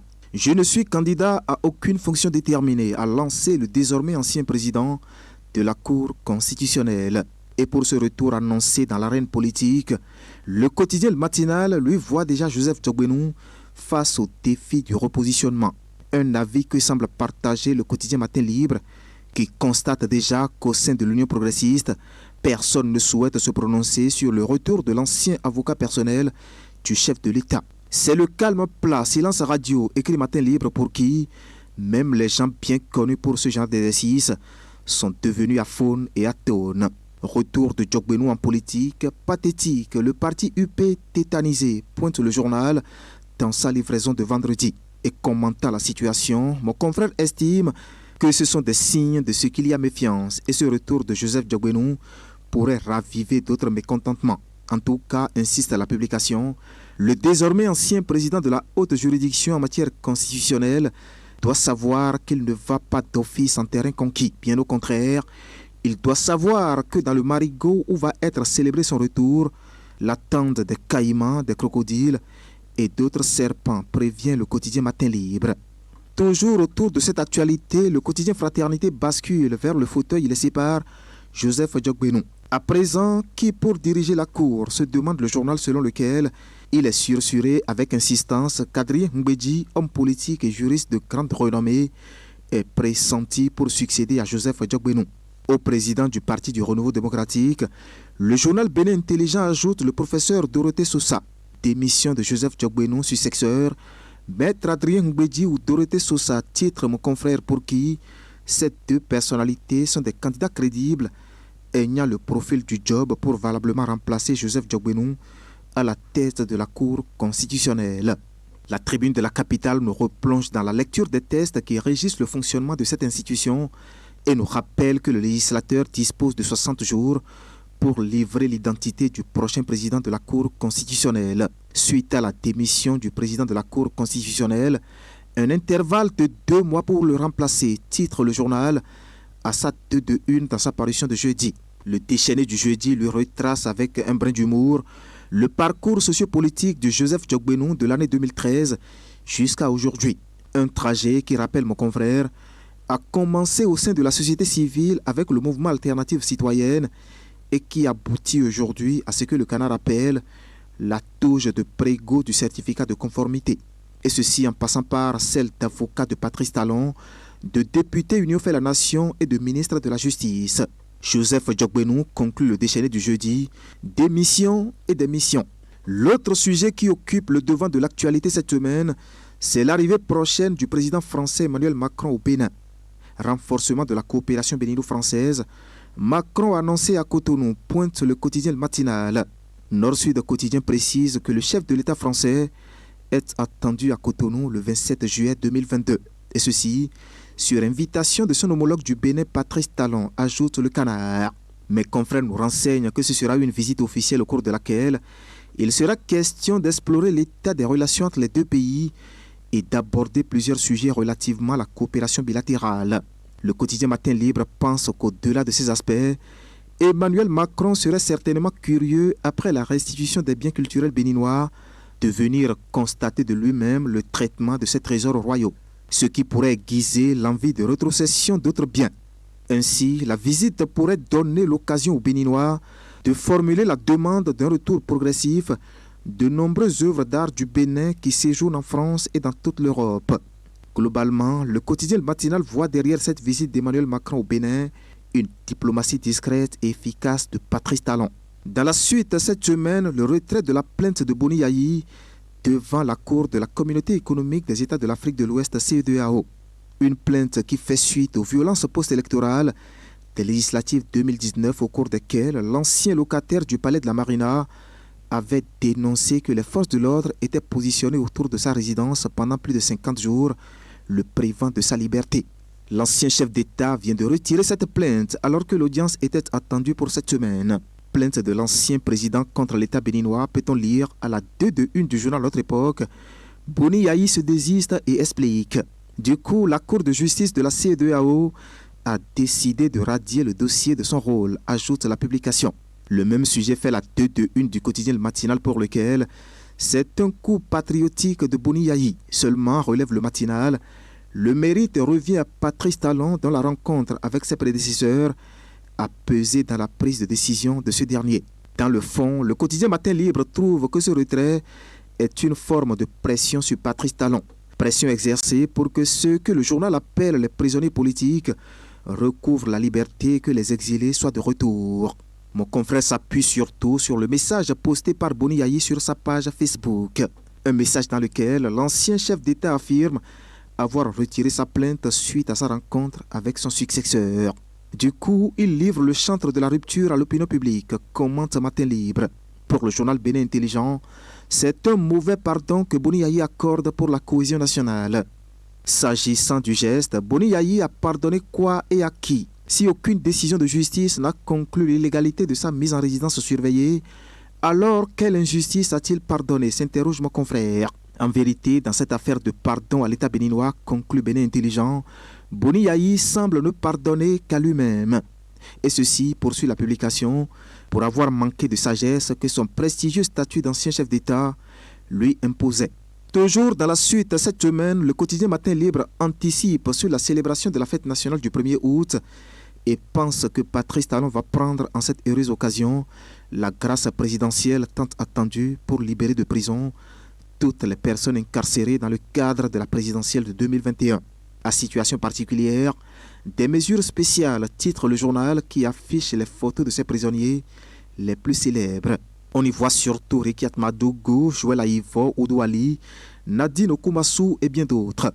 Mon confrère parle aussi du retour des exilés comme Sébastien Diavon, Liadi Soglou, Valentin Genotin et autres. Dans tous les cas, fait observer le journal, ce que le chef de l'État a commencé, il peut le finir en beauté par une mesure de grâce présidentielle envers toutes les personnes incarcérées et exilées. Et c'est l'essentiel à retenir cette semaine de l'actualité, vue et commentée par les journaux. Merci de m'avoir suivi et à la semaine prochaine.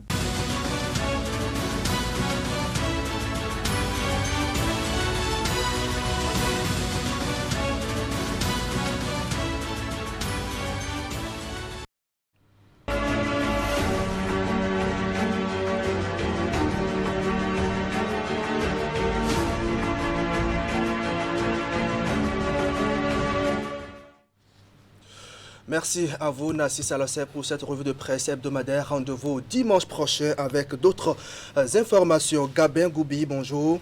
Bonjour à vous. Alors, vous êtes journaliste au quotidien Le Matin. Merci d'être au rendez-vous. Son tête-à-tête avec le chef de l'État avait retenu toutes les attentions dans l'opinion publique. Il se murmurait que quelque chose se prépare. Dans la suite, le président de la Cour constitutionnelle a déposé le tablier. Comme certains Béninois, est-ce que vous avez vu les signes avant-coureurs de cette démission? Non, évidemment. Personne ne s'attendait à ce que le départ de Diogbenou de la Cour constitutionnelle soit acté de cette façon-là.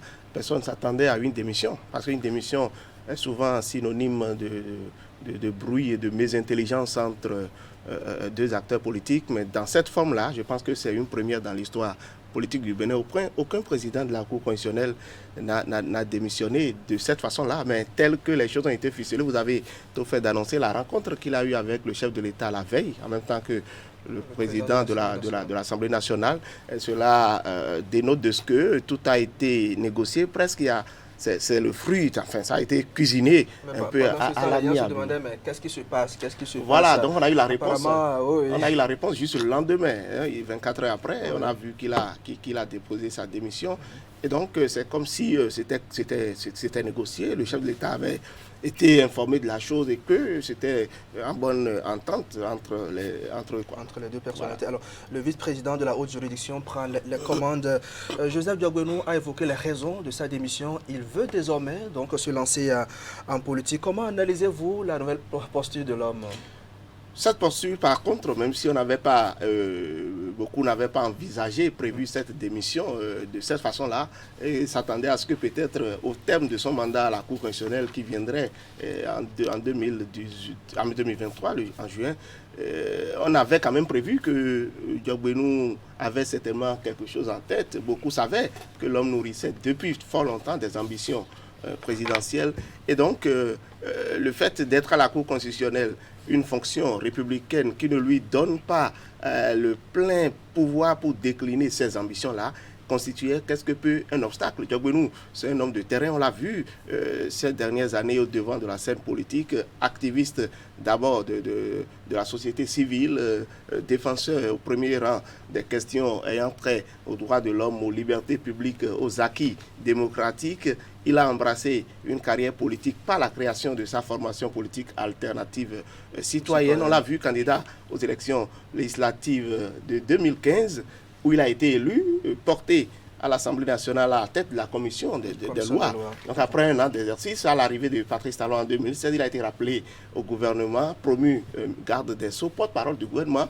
Et puis, pratiquement 3 ans après, 2018, il a été nommé à la Cour constitutionnelle, désigné par l'Assemblée nationale. Il est devenu président de l'institution. Donc, quelque part, il y a cette promotion-là. Il a franchi des étapes très rapidement. Ce n'est pas donné à tout bon politicien. Donc, en ce temps-là, déjà, il y avait quand même, en 2016, je ne vous apprends rien, avant même que Patrice Talon n'entre en scène, il y avait des bruits qui couraient, des informations faisant état de ce que Diogbenou lui-même voulait être candidat aux élections. Donc, n'eût été l'entrée en scène de celui qu'on peut appeler son parrain, son mentor, Patrice Talon, Diogbenou serait lui-même dans les starting blocks de 2016. Donc, aujourd'hui, ça dit, son passage à la Cour constitutionnelle n'a fait que mettre en veilleuse cette ambition-là. Donc le fait de revenir sur la scène lui donne plein pouvoir pour le faire. Je pense que c'est ce qu'il a tenté d'expliquer, même s'il ne l'a pas dit en ces thèmes-là, mercredi dernier au Novotel où il a rencontré la presse. Donc on veut voir, on sent désormais qu'il est dedans, qu'il veut faire de la politique, qu'il veut être ouvrier du chantier. Et donc, hier, nous avons encore eu... Tout à fait. Voilà.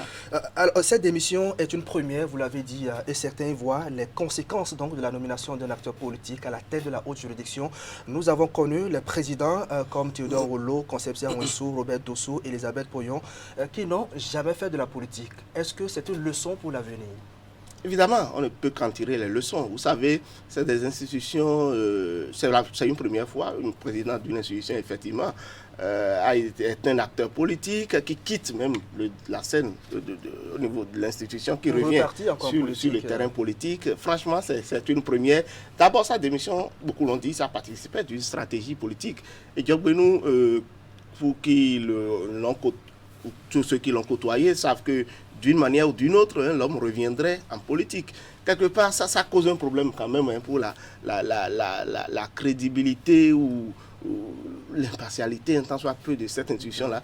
Parce qu'un acteur politique, vous savez, on est toujours porté à pouvoir défendre les siens, à pouvoir faire prévaloir leurs droits, leurs prérogatives, toutes choses qui n'est pas et qu'on a l'ambition de bien sûr, parce qu'on peut d'office lier vos décisions, les décisions que vous avez prises à votre appartenance à une formation politique ou non. Et vous avez suivi certains opposants qui ont été particulièrement amers dans leurs commentaires pour dire que Diogbenou n'a rien fait de bon à la tête de cette institution, qu'il a participé à mettre en œuvre un plan de bannissement, de primat des opposants, de l'opposition, tout ça. Bon, ils ont été particulièrement amers. Mais, bon, en tant que chef, en tant que président de la Cour également, il temait avant tout citoyen. Il a droit à postuler pour n'importe quelle élection, pour autant qu'il n'est pas frappé par les lois de la République. Diogbenou, désormais président du parti Union Progressiste, et ça aussi, certains observateurs l'avaient prédit. Est-ce que les choses vont être faciles pour l'homme? Absolument pas, absolument pas. Moi déjà, je me dis, c'est une très grande promotion. C'est encore une réponse qu'on a eue de ce pour nous qui nous demandions, mais où est-ce que ce monsieur va atterrir? Donc je pense que les choses se suivent. On ne peut pas sacrifier un poste aussi noble que celui de président de la Cour constitutionnelle pour se retrouver simple militant. Parce que beaucoup se disaient, même si mercredi dernier, lorsqu'il rencontrait la presse, il disait qu'il veut venir sur le chantier, dire qu'il va travailler en tant que simple ouvrier du chantier. Personne ne suspectait qu'il... Est-ce que ça veut que la présidence du parti lui a réservé? Bon, évidemment, vous savez, il y a des non-dits que nous, on ne connaît pas. Mais ce qui est sûr, en démissionnant de la Cour, c'est ce qui s'attendait à quelque chose de plus grand. Donc, hier, quand on a vu désigner, encore que ça a été supputé de part et d'autre, quand on l'a vu porter à la tête de cette formation politique-là, la plus grande formation politique du Bénin, en remplacement de Bruno Amoussou, on a eu la preuve que désormais, ce monsieur, franchement, il dans une posture de décliner sereinement ses ambitions pour la présidentielle en 2021, parce que désormais ce poste-là lui donne assez de marge de manœuvre, lui permet de se mouvoir, d'aller sur le terrain, d'aller au contact des populations. Il a d'ailleurs dit mercredi passé qu'il a soif d'aller sur le terrain, d'aller vendre les actions du pouvoir, donc de décliner sereinement sa feuille de route, ses ambitions pour la présidentielle de 2021. Moi, justement, avant la présidentielle, il y a d'abord le rendez-vous du 8 janvier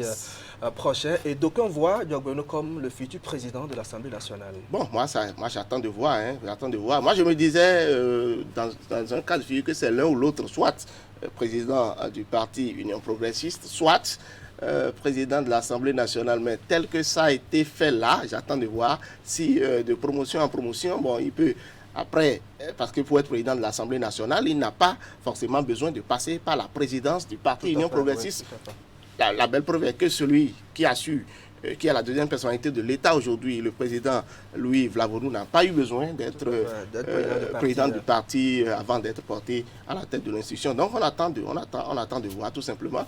L'actualité évolue. En politique, rien n'est impossible. Cette hypothèse ou ce schéma n'est pas à exclure. On attend de voir tout simplement. Alors Joseph Diogbenou, probable dauphin de Patrice Talon en 2026. Je viens de le dire, il n'y a aucune hypothèse n'est à exclure en politique et les choses sont en train d'être faites de telle sorte que cette hypothèse, ce cas de figure-là pourrait se poser à tout moment. Diogbenou, qui a été un homme dont la promotion a été faite par Patrice Talon tout le temps, un homme de confiance, et vous ne doutez pas de ce que dans le choix de Diogbenou à la tête de la plus grande formation de politique du Bénin, l'UP, le Patrice Talon n'en est pas pour quelque chose. Donc, je pense Autre sujet avec vous, Gabin Goubi, très rapidement. L'ancien président Boni Yayi, mis en résidence surveillée pendant 52 jours, donc reçu sa plainte auprès de la Cour de justice de la CEDEAO contre l'État béninois. Comment appréciez-vous la démarche de Boni Yayi? Une très bonne démarche, une démarche empreinte de sagesse, une démarche qui démontre à suffire le grand sens, le sens patriotique de l'homme. Moi, je salue un peu cette humilité, cette clairvoyance du chef de l'État, en dépit des velléités de certains acteurs politiques, de certaines personnalités qui souhaitent à ce que cela ne soit pas le froid continue de s'installer entre le chef de l'État et son prédécesseur. Vous savez, en politique, il faut parfois ne pas voir ses intérêts personnels et laisser prévaloir les intérêts du peuple du pays. Et je pense que c'est ça que Boni Yayi a fait. Moi, je salue cette volonté, cet engagement-là. Et beaucoup de choses ont changé entre Boni Yayi et Patrice Talon aujourd'hui. Le 22 septembre 2021, les deux ont été reçus, ont échangé entre eux. Et même récemment, Boni Yayi a foulé encore le salon d'honneur de la présidence où il a discuté d'un certain nombre de sujets concernant l'actualité politique avec son successeur Patrice Talon.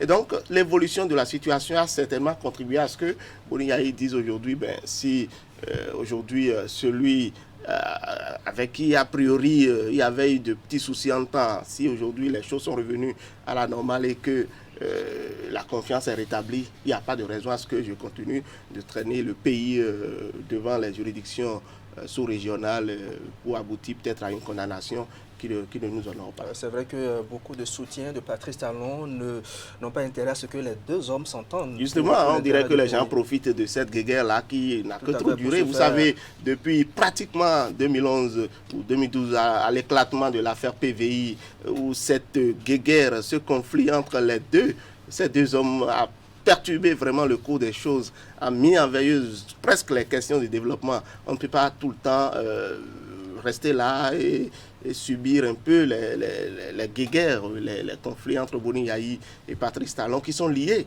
par beaucoup de choses. Et je pense que vous savez de quoi je parle. Donc aujourd'hui, c'est toujours bien que les populations se réconcilient, que ces deux cadres-là travaillent en bonne intelligence, parce que qu'on le veuille ou non, ils sont incontournables aujourd'hui dans l'arène politique. Tout à fait. Merci beaucoup à vous, Gabin Goubi, journaliste ou rédacteur en chef donc, du quotidien Le Matinal. C'est le titre qui m'avait échappé. Très bonne journée à vous. Merci. Mesdames et messieurs, voici notre artiste de la semaine.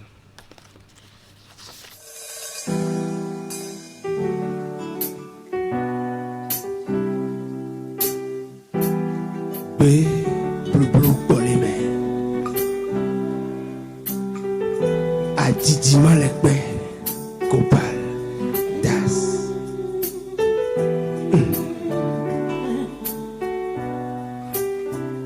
Ouais, dominant tout ça, si besoume. Mais pour mine romlan vodou, daro ainole.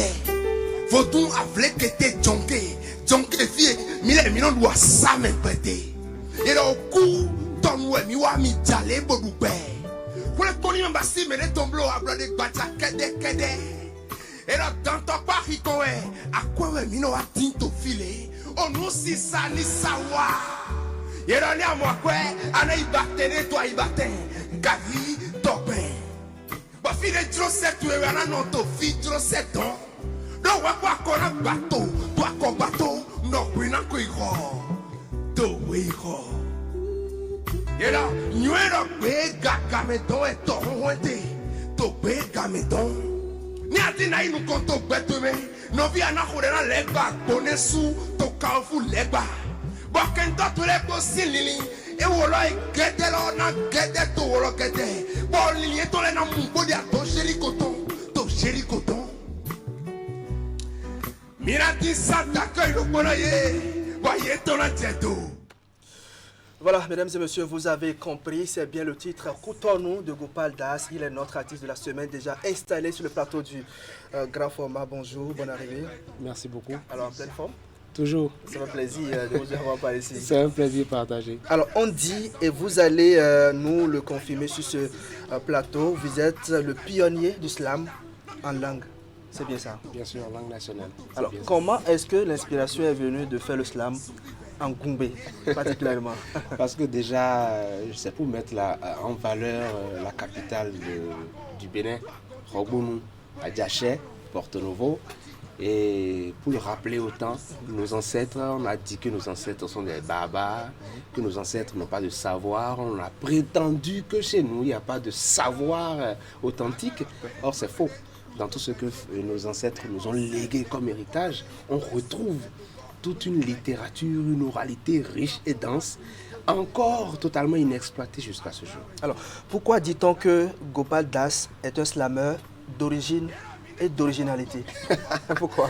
Parce que dans quel que soit ce que je fais, déjà quand vous rencontrez Gopal Das, vous avez déjà des étiquettes qui vous montrent d'où je viens, ce que je défends, déjà à partir de ma façon de m'habiller, ma façon de parler, les idées que je défends. Et donc, dans ma musique aussi et dans ma vie, je suis complètement branché sur mes origines, le patrimoine. D'accord. Alors, vous avez signé votre tout premier album il y a 2 ans. C'était en juillet 2020. Oui. Le titre, c'est bien Sasigbe. Sasigbe. Sasigbe, ça signifie quoi? Sasigbe, c'est le verlan du mot Bessissa. Quand vous lisez Sasigbe à l'envers, ça fait Sasigbe, Bessissa. Ah oui. Bessissa qui est parole incantatoire, parole d'incantation. Et donc, pour ne pas dire Bessissa, qui est déjà connu, moi j'ai fait le mot. Sasigbe. Voilà, Sasigbe. L'album est composé de 10 titres, je crois. 10 titres comme les 10 doigts de la main. D'accord. Quel est le morceau phare donc de l'album? Le morceau phare de l'album, c'est Cotonou, qu'on vient d'écouter tout à l'heure. Cotonou qui, lors de la fête de la musique il y a 2 ans, a séduit beaucoup de personnes. Et je veux dire, c'est un peu l'hymne qui raconte un peu la signification des quartiers de la capitale économique Cotonou. Les mots que vous déclamez sur les scènes de spectacle ou dans les clips, d'où les puisez-vous? C'est la question que l'on se pose. Ce qu'on appelle chez nous le Aziza. Le Aziza qui est l'esprit, la muse qui inspire. Mais je n'invente rien, humblement je n'invente rien. Tout ce que je fais c'est modeler tout ce qu'il y a comme héritage qu'on nous a laissé. Et même dans une discussion avec vous, je peux sortir une très belle idée de texte. Je peux aller dans une prose ou dans des rimes pour ressortir ce que vous dites habituellement d'une autre façon. Alors, depuis 2009, vous participez aux scènes donc, et concours de slam au Bénin comme dans plusieurs pays africains. Quels ont été les moments forts, les moments inoubliables donc, pour cette aventure pour vous? Je crois que l'un des moments les plus inoubliables pour moi, c'est quand je me suis déplacé pour aller en Côte d'Ivoire pour voir le marché africain des spectacles et des arts, le MAS d'Abidjan, le Massa. Et là-bas, j'ai rencontré beaucoup de personnes, j'ai vu différentes sortes de disciplines, des mélanges de disciplines artistiques et tout. Je crois que, je vais dire, c'est ce qui m'a le plus marqué en dehors de cela, je vais dire, je suis allé faire du slam dans les Caraïbes, en Guadeloupe, et j'étais très étonné de voir que la diaspora était très perméable à l'écriture de sa cycle que je fais. D'accord. Alors vous abordez souvent plusieurs thématiques avec un regard sur la tradition.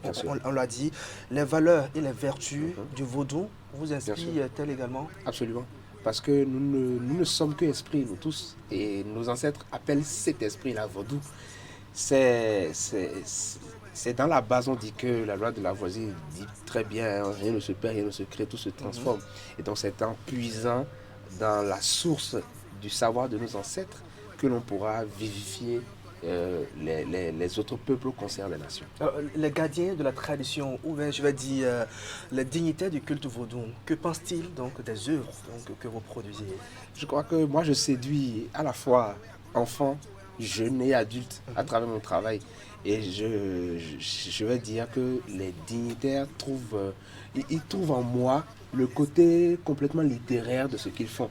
C'est-à-dire, eux, ils font un travail qui est complètement occulte. Et moi, je mets de la lumière sur ce qu'il y a d'ésotérique dans leur travail. D'accord. Et justement, vous avez intégré en 2014 une troupe dénommée les Messagers pour raviver la flamme ancestrale. Qui sont ceux qui composent il y a le slammer vaudou Amagbeyon, il y a Alfred Fadonogbo, il y a le petit poète M. Gracien Romenou qui fait un très grand travail sur le Fa, qui a écrit un petit livret sur Ifa.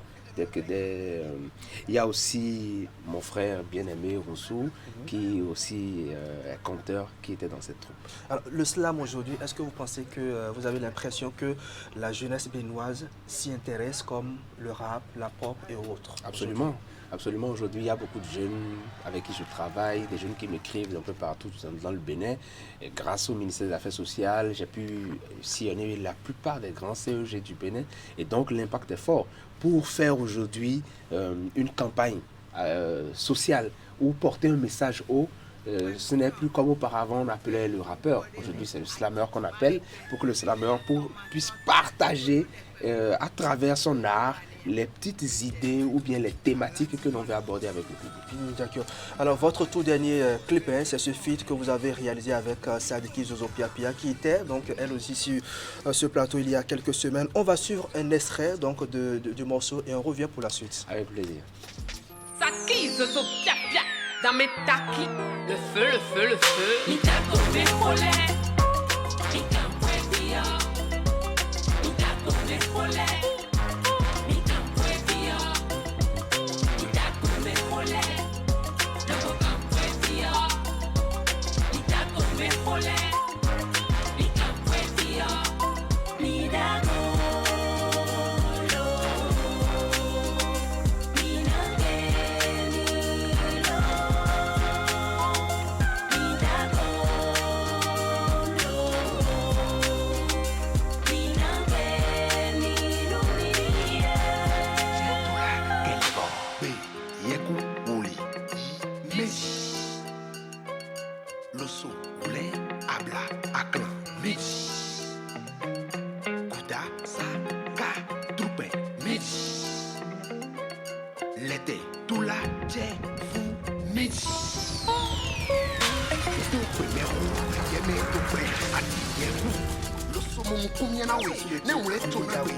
Alors comment cette belle collaboration est-elle née?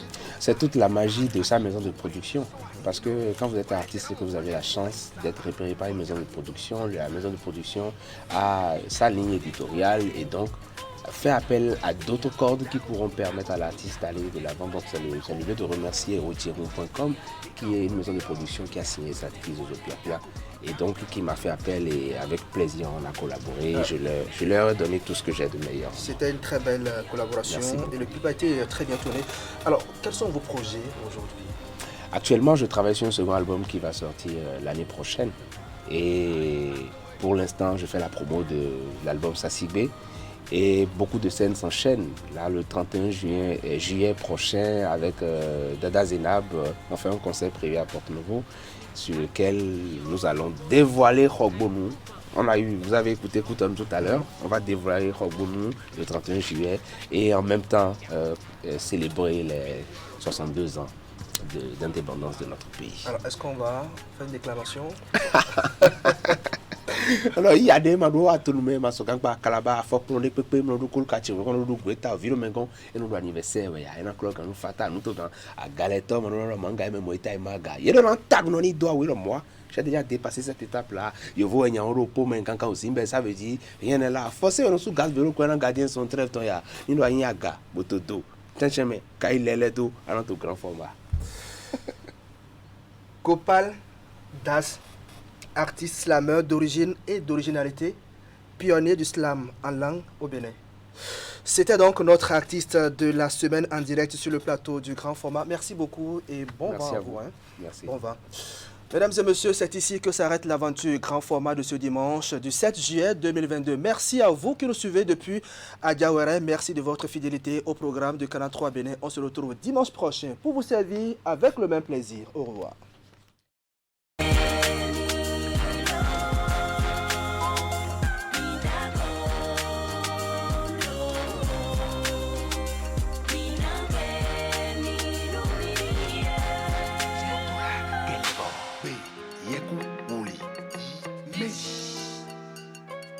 Loso, Oulé, Abla, Aklan, Mitch. Kouda, Saka, Troupe, Mitch. L'été, Toula, Dje, Fou, Mitch. Troupe, Mérou, Yémé, Troupe, Adi, Yémou. Loso, Moumou, Koumyanawe, Ne Oulé, Tonakwe, Belosuna, Tonaoulé. Guanabla, Emanaklan, Kouda, Napoué, Novié, Tonsa, Ka, Adi.